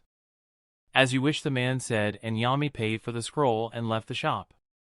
"I don't intend to have a summoning animal before I am graduated. The people who tried this contract have all ended up dead. So if I am going to use this scroll, then I better be strong enough to kill a Jonin." Yami continued walking home thinking about how he will have to go to school from tomorrow, but then he decided that he will send a shadow clone. He knew that even a Byakugan can't see through shadow clones, so he doesn't have to worry about Niji being a snitch. Time skip, 3 months later, Yami was sitting on the bed reading some scrolls when the door of his room opened. He looked up and it was his own shadow clone. The clone smiled and poof, it dispersed. Yami closed his eyes for a few seconds and then opened them. The holidays start tomorrow and Kurenai has called me to her house 2 hours later to practice the scrolls she gave me. Yami had just gained the memories of the shadow clone who came from the academy. For the past 2 months, he hadn't left the Uchiha compound. Having multiple shadow clone jutsu had made him lazy to a whole new level. But Yami would never miss his everyday routine training, and his spars with Sasuke continued, and there was a lot of improvement. Sasuke's attitude had become way better than what was in the anime. 2 hours later, Yami just knocked on Kurenai's door. "Come in, Yami, I am in the backyard," Yami heard at the door. He saw that the door wasn't locked, so he went in, and through the hall, he saw different things which we see in everyday life like grass, soil, dry leaves, pebbles, etc. in small jars kept on the shelves. Yami was unable to understand what was the aim of keeping such things in a jar. "What happened?" Kurenai's voice came from behind Yami. He turned back and saw her standing with her hands folded. "Why are all these things kept in the jar?" he asked. "These are things we hear, smell, feel and see in our normal environment. Studying them properly helps me make my Genjutsu more realistic. Kurenai said, but no matter how accurate a simple Genjutsu is, shinobis who are special Jonin and above realize that they are in a Genjutsu. Yami thought, as this was one of the basics of Genjutsu. I know what you are thinking, so stop thinking and follow me. Kurenai said as she turned around and started walking toward her backyard, and Yami just shrugged and followed her. As Yami entered the backyard, he saw a big circle drawn in the middle. The circle was big enough that 2 to 3 people can easily sit inside. Kurenai didn't say a word and sat inside the circle and signaled Yami to come and sit in front of her. The circle had various seals around it. Yami didn't have any doubt that Kurenai would try to harm her or anything, so he sat in front of her. Yami, this is a simple mind seal which helps the people sitting inside it to keep a calm mind and doesn't let the nature chakra go haywire and fry your brain.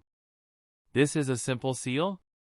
Damn, Fuinjutsu sounds boring as hell, Yami thought.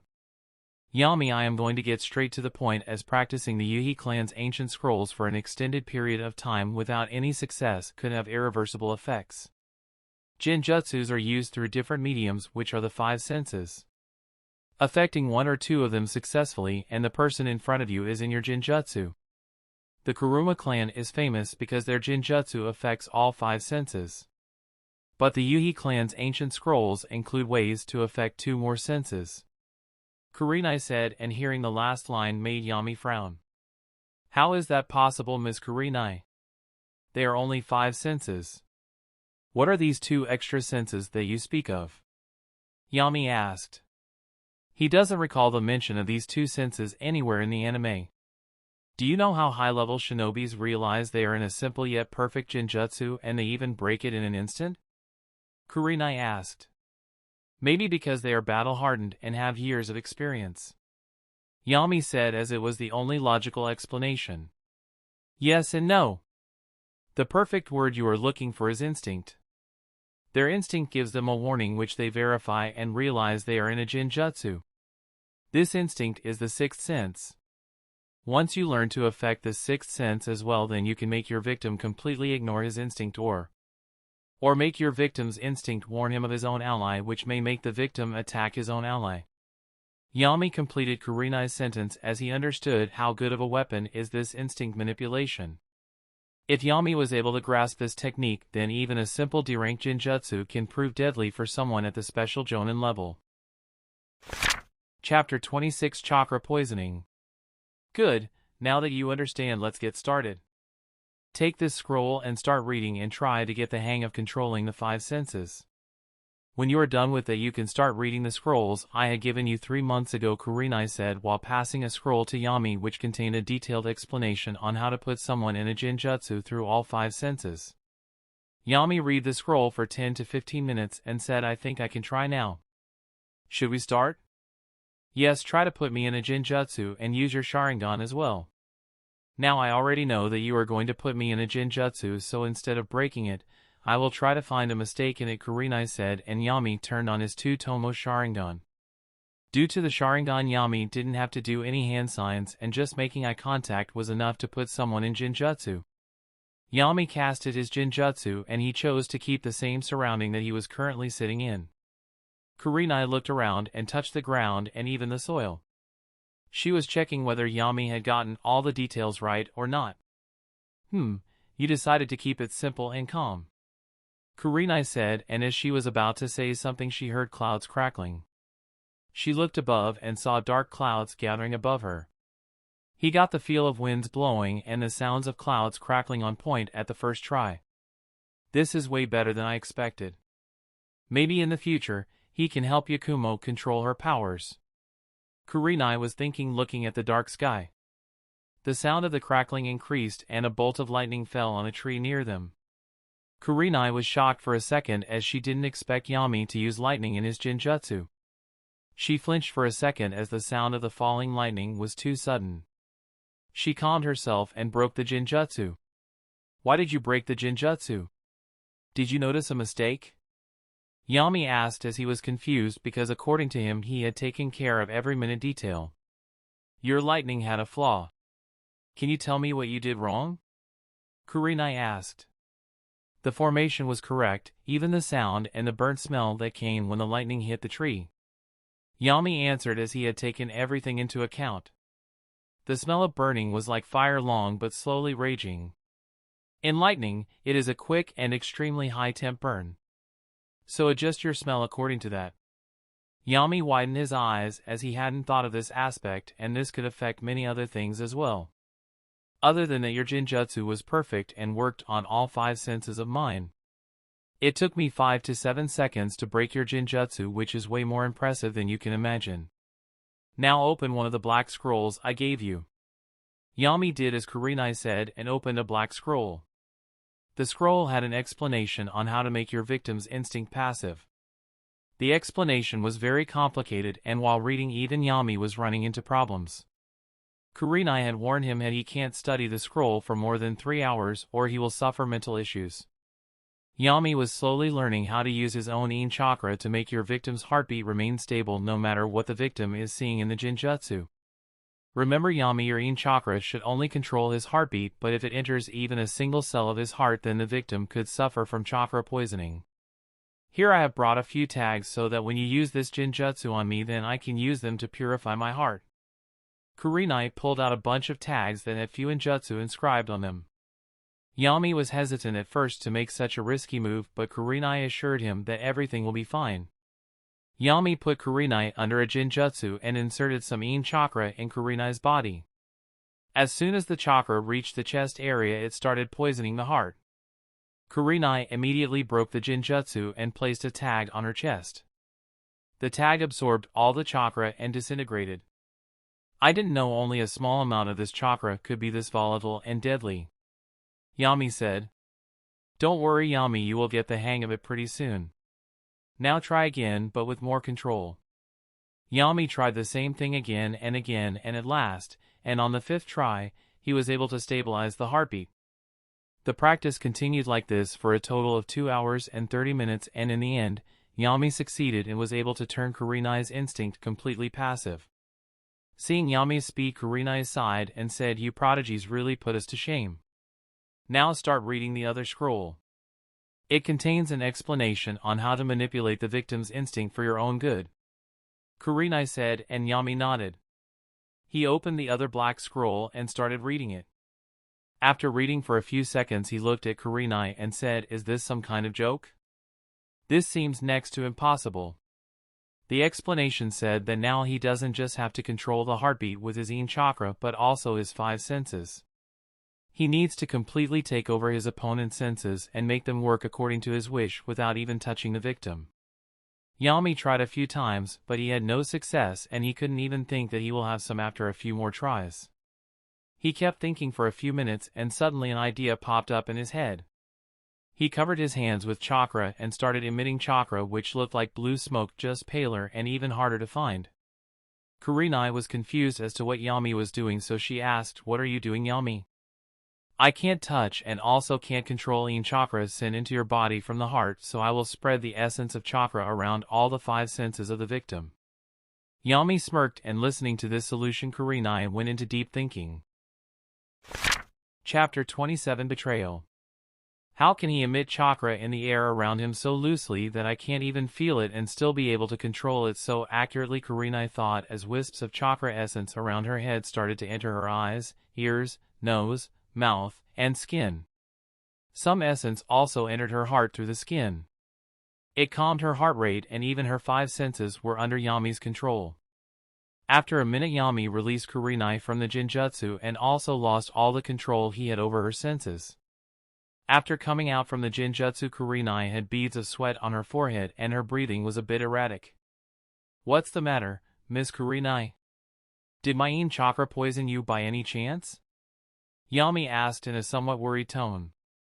"No, Yami, it's just that I tried many times to break the Genjutsu, but I couldn't make my body disrupt the chakra as everything was under your control. Good work, you might need a few years to master this completely, but right now you are equal to me in terms of Genjutsu proficiency. Now read the last part of the scroll, which tells you how to use the instinct of your opponent against his allies. Only 1 hour is left, and if you aren't able to comprehend it in an hour, then you can try it again 2 days later. Don't rush, as your progress needs to be steady and firm." Yami started reading the last part of the scroll, and it contained different rhythms of heartbeats. This showed how a person would react to a certain rhythm. Like the first rhythm would make the victim angry, second would make him sad, third would make him happy, fourth would make him sleepy, and so on. The scroll contained more than 20 of these rhythms, from mildly angry to completely furious. From being a little sad to literally crying. The best thing about it was that the last rhythm could make the person always speak the truth, and no seal or curse could interfere with it because it was happening in a Genjutsu. Damn, who thought Genjutsu could be this powerful? Yami and Kurenai both thought. Author, I did, bitches. Yami, wait here. I will be back in a few minutes, Kurenai said as she stood up and left the backyard. After a few minutes, Kurenai came back with a couple of dummies in one hand and a kunai in the other. She stood in front of Yami just like before and positioned the dummies around her. Yami, now assume that these dummies around me are my allies and we are all your enemy, and this kunai is the only weapon. So now you have to make me kill one of these dummies with this kunai. Remember that I already know that you will put me in a Genjutsu, but you have to convince my instinct that the dummy is my enemy and you have to force me to kill my ally. But how can I make you attack your own ally when you already know? Yami asked. Yami, in the shinobi world, people will eventually know that you are a master in Genjutsu, so they will be prepared against it. Then it's up to you how you manipulate them. Kurenai knew that Yami is strong and mature enough that he should know how the shinobi world works. She was confident that Yami could make Genjutsu feared as much as ninjutsu and taijutsu. Yami nodded and put Kurenai under Genjutsu. He made her appear in the forest where she and 3 others from Konoha were standing in front of a Kumo ninja. Kurenai looked around and saw that the Konoha shinobis around her were unknown to her. 2 of them were grown men, while one was a young genin girl with a sword on her back who looked scared out of her wits. Making them my allies. Don't you think it is a mistake? Kurenai smirked. Yami, who looked like a Kumo ninja, just smiled and rushed towards one of the men standing beside Kurenai. He threw a kick at the man's chest. The man blocked the kick by crossing his arms around him. He blocked the kick with his arm but was pushed back. Kurenai rushed towards Yami with the kunai in her hand to stop Yami from attacking the man again, but she suddenly felt extreme pain in her chest. She looked down and saw the tip of a sword coming out of her chest. She looked behind and saw the little girl thrusting the sword. The girl had tears in her eyes as she said, I am so sorry. There was no other way. Kurenai just smiled and said, so this was your plan? To use a girl as a means of betrayal. But I won't kill someone so young, even if it's my own disciple. Shinobis may be used to bloodshed, but many of us still have humanity left in us. After saying that, she looked at Yami and expected him to be disappointed, but instead Yami just had an evil smile on his face as he said, it's good to know that you won't kill young kids like me. I can't have people know how strong my Genjutsu is, so forgive me as well, Miss Kurenai Yuhi. What do you mean? Kurenai asked as she was confused about what Yami was talking about. Then she realized something and attempted to break the Genjutsu. She heard the sound of glass breaking and she found herself back in her backyard standing inside the circle. She saw that Yami wasn't in front of her and the pain of stabbing that she felt in the Genjutsu hadn't disappeared. She looked down again and saw a kunai stabbed in her back. She looked back and asked, why? I helped you master Genjutsu, I know, but you are the only one who knows how good I am at it and I want to be the best. You are in my way, Miss Yuhi. Yami shrugged as he pushed the kunai even further, making Kurenai feel her life fading away. Chapter 28 Genjutsu is Deception. Kurenai could feel herself feeling weak and anger started welling up inside her. She had sealed Yakumo's powers because she killed her parents and was going to harm more innocents.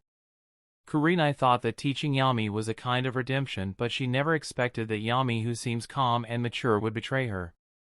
She even expected that one day Yami will help Yakumo, but now the only thing Kurenai had in her heart was anger. She gathered all the chakra she could muster and stabbed Yami through the neck. She expected Yami to at least panic or hold his neck to stab the breathing, but the smile remained on his face.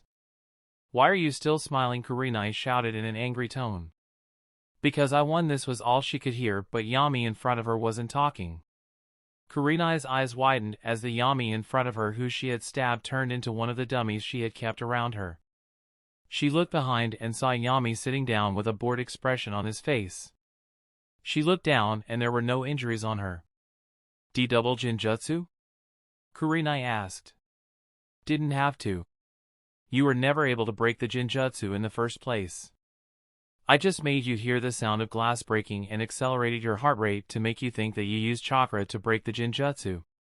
Kurenai started sweating profusely as this was the first time she was scared of someone's Genjutsu. Even Yakumo couldn't do it as she was strong but not as deceptive as Yami. She sighed and sat in front of Yami and said, that was deceptive of you, Yami. I never thought you would play me like this. What are you talking about, Miss Yuhi? Genjutsu is deception. We make our enemies believe something that isn't true. Yami said with a small smile, making even Kurenai agree with him. Kurenai rolled the scroll and gave it to Yami and said, I think I have had enough experience of your Genjutsu for today, so go home and study all the other heartbeat rhythms. I have recorded all these rhythms with the help of my Sharingan, so I won't need the scroll anymore. I wanted to ask you what the seventh sense was? Yami said as he gave the scroll back to Kurenai. That scroll has a seal on it and can only be opened when you completely master the sixth sense and the user is at least 15 years old. The seal has a Genjutsu of its own and the scroll won't open unless you are above 15 and you solve the puzzle in the Genjutsu. Kurenai said. Why the age limit? Yami asked. The only reason Dad gave me was that at 15 the body can handle the toll it takes to control the seventh sense. Kurenai said. I will take my leave if there isn't anything else. Yami said and started to leave. Should I tell the Hokage about your progress at Genjutsu? Kurenai asked as she wanted to make sure that the Yami she saw in the Genjutsu wasn't like the real one. She knew that by letting Yami surpass her she was either creating a hero who will protect Konoha as a member of one of the founding clans of this village or she was creating another Itachi Uchiha. Of course. I have no problem with that. But I don't want many people to know as I have no intention of graduating early. Yami said and left. Why is someone so talented like him not ambitious? I hope helping him isn't a mistake. Kurenai thought as Yami's deception had created many doubts in her mind. She had decided that she would tell Asuma about Yami's talent but not the Hokage as she knew the higher-ups would insist on Yami graduating early. As Yami was walking on the road toward the Uchiha compound, someone bumped into Yami and fell down. Yami looked to his side where the girl had fallen and instantly he recognized the girl. Lady Hanabi, please stop running. Came a sound from the direction the girl had come from. In a few seconds, a woman wearing a maid uniform came into sight. She bent down and lifted the girl who was Hanabi Hyuga, the youngest daughter of the Hyuga patriarch. Lady Hanabi, please don't run like that again, the woman said while dusting Hanabi's clothes. She looked at Yami and was shocked for a second, but she quickly recollected herself and said, I apologize to you, Master Yami. Yami simply nodded and left on his way, and he didn't even spare a look toward Hanabi. Hanabi looked back at her caretaker and asked, where have I heard that name before? He is the one who defeated your elder brother Niji in one punch, the woman said, which completely shocked Hanabi. But how? He looks my age. He is the same age as yours, Lady Hanabi, but that's how strong prodigies are and you shouldn't compare yourself to him. You have your own strengths, the woman tried her best to convince Hanabi. While Yami was walking, his eyes fell on a particular dress at a clothing shop. He looked at the entrance of the shop and changed his direction. Seems like the new stock of scrolls have arrived, Yami said as he went to an alley to transform himself to another man who he named as Kaneki to meet Might Guy and then the underground market dealer.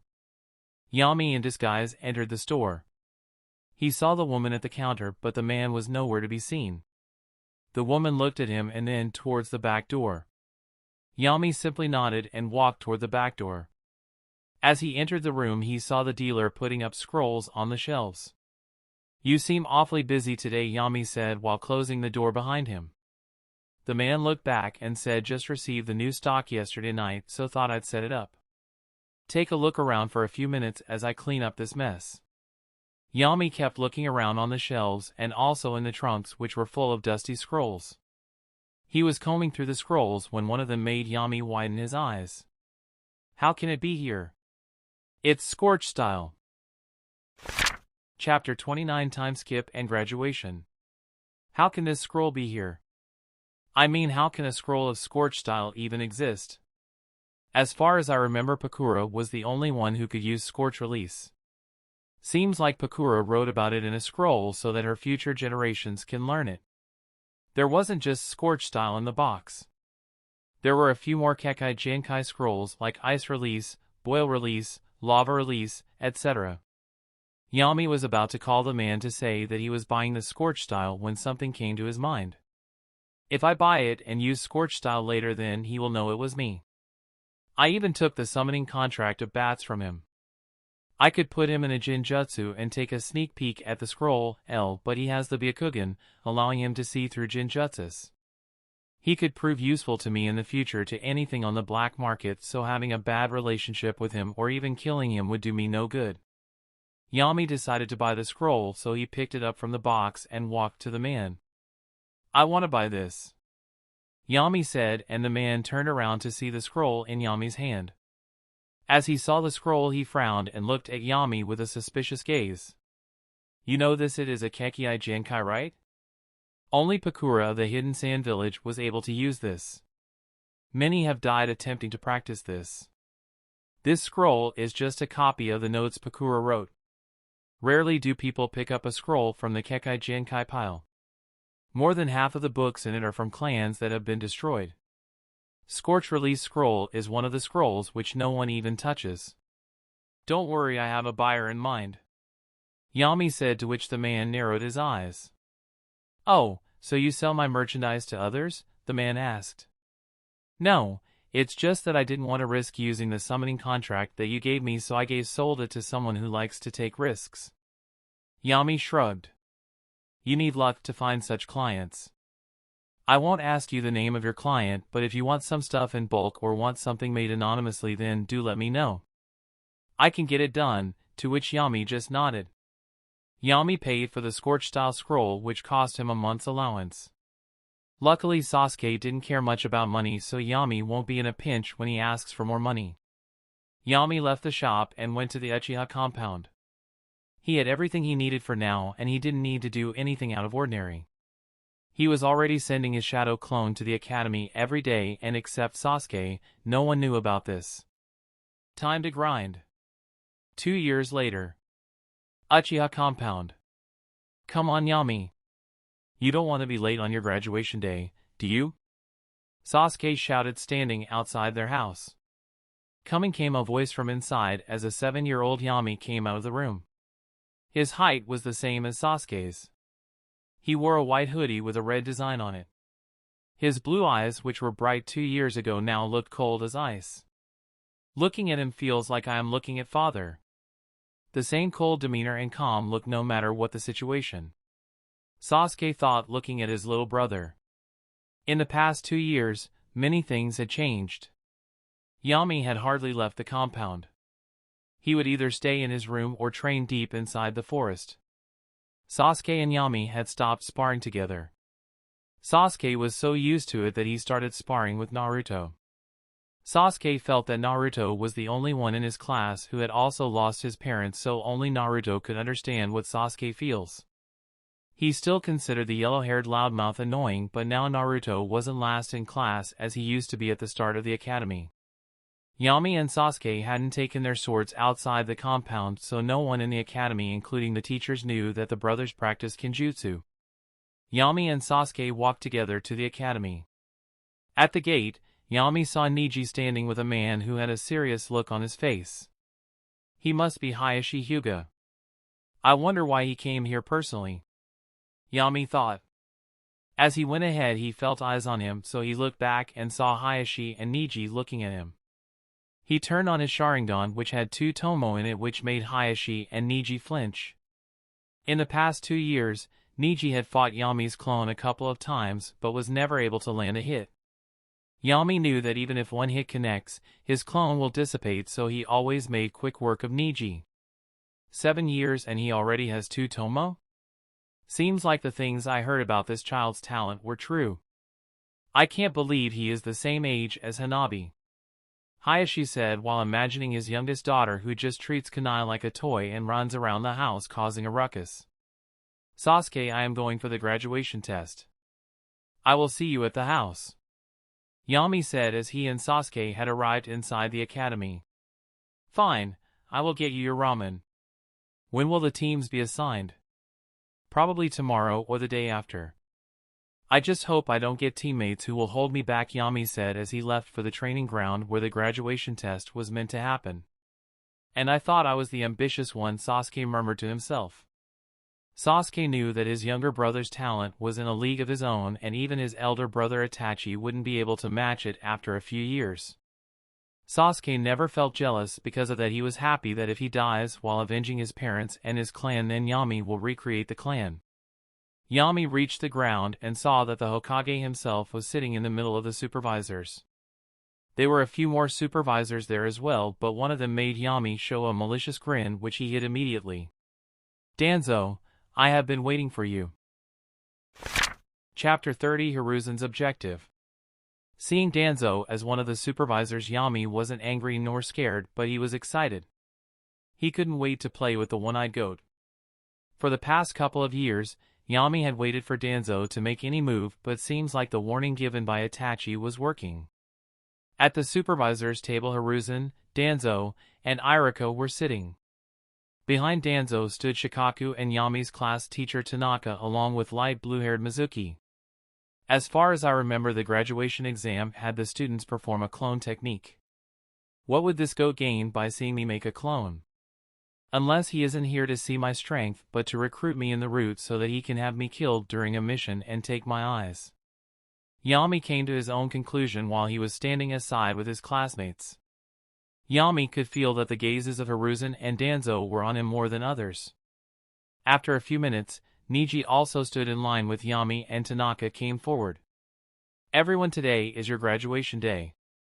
Every year we only tell the students to perform the clone technique, but this year Hokage-sama himself with Elder Danzo will conduct the graduation exam. As Danzo heard that the prefix of his name was Elder and not Hokage, he gnashed his teeth. Hiruzen saw it but decided to ignore his foolish friend's behavior. Hiruzen stood up from his seat and said, "Kids, the report given to me by your class teacher tells me that there are many talented individuals in this class, so I thought to come and watch the new generation with my own eyes." The kids were happy listening to Hiruzen praise them, but Yami knew this old man could easily peek at the students through the crystal globe from his office. Some students were visibly nervous as they didn't expect the exam to become tougher at the last moment. Hiruzen said a few more things to encourage the students which Yami didn't pay attention to. After a few minutes, Iruka announced how the exam will take place. First, students will perform a clone technique, a transformation technique, and at the end, you will perform 2 D-rank jutsu or 1 C-rank jutsu. This is for those who specialize in ninjutsu. For those who specialize in taijutsu, they will have to spar with Tanaka and survive for 3 minutes.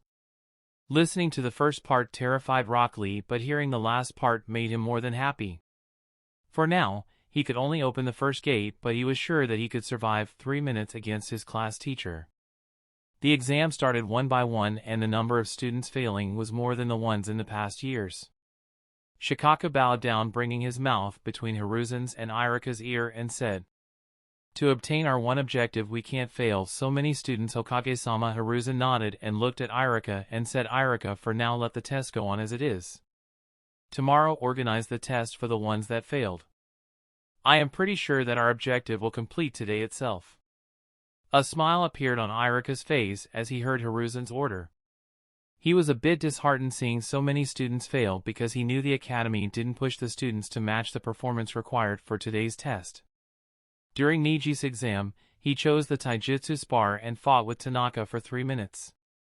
Neji's gentle fist even managed to connect with Tanaka a couple of times.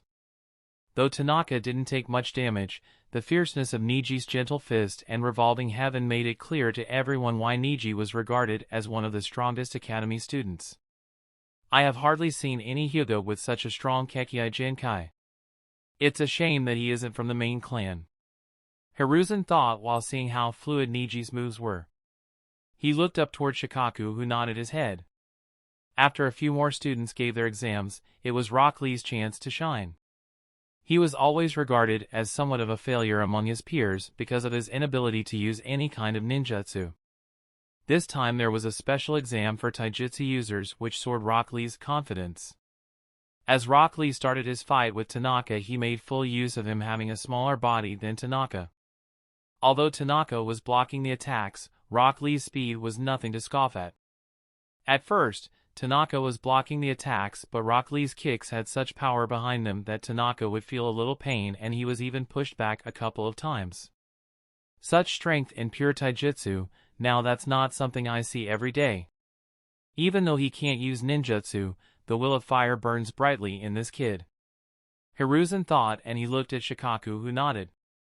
This kid was trained by my guy. I don't expect anything less from him, Shikaku thought. In the end, Rock Lee was able to keep sparring even after 3 minutes. Tanaka couldn't push him enough to make Lee use the 8 gates technique. After Rock Lee was finished, the next name that was called was Yami's.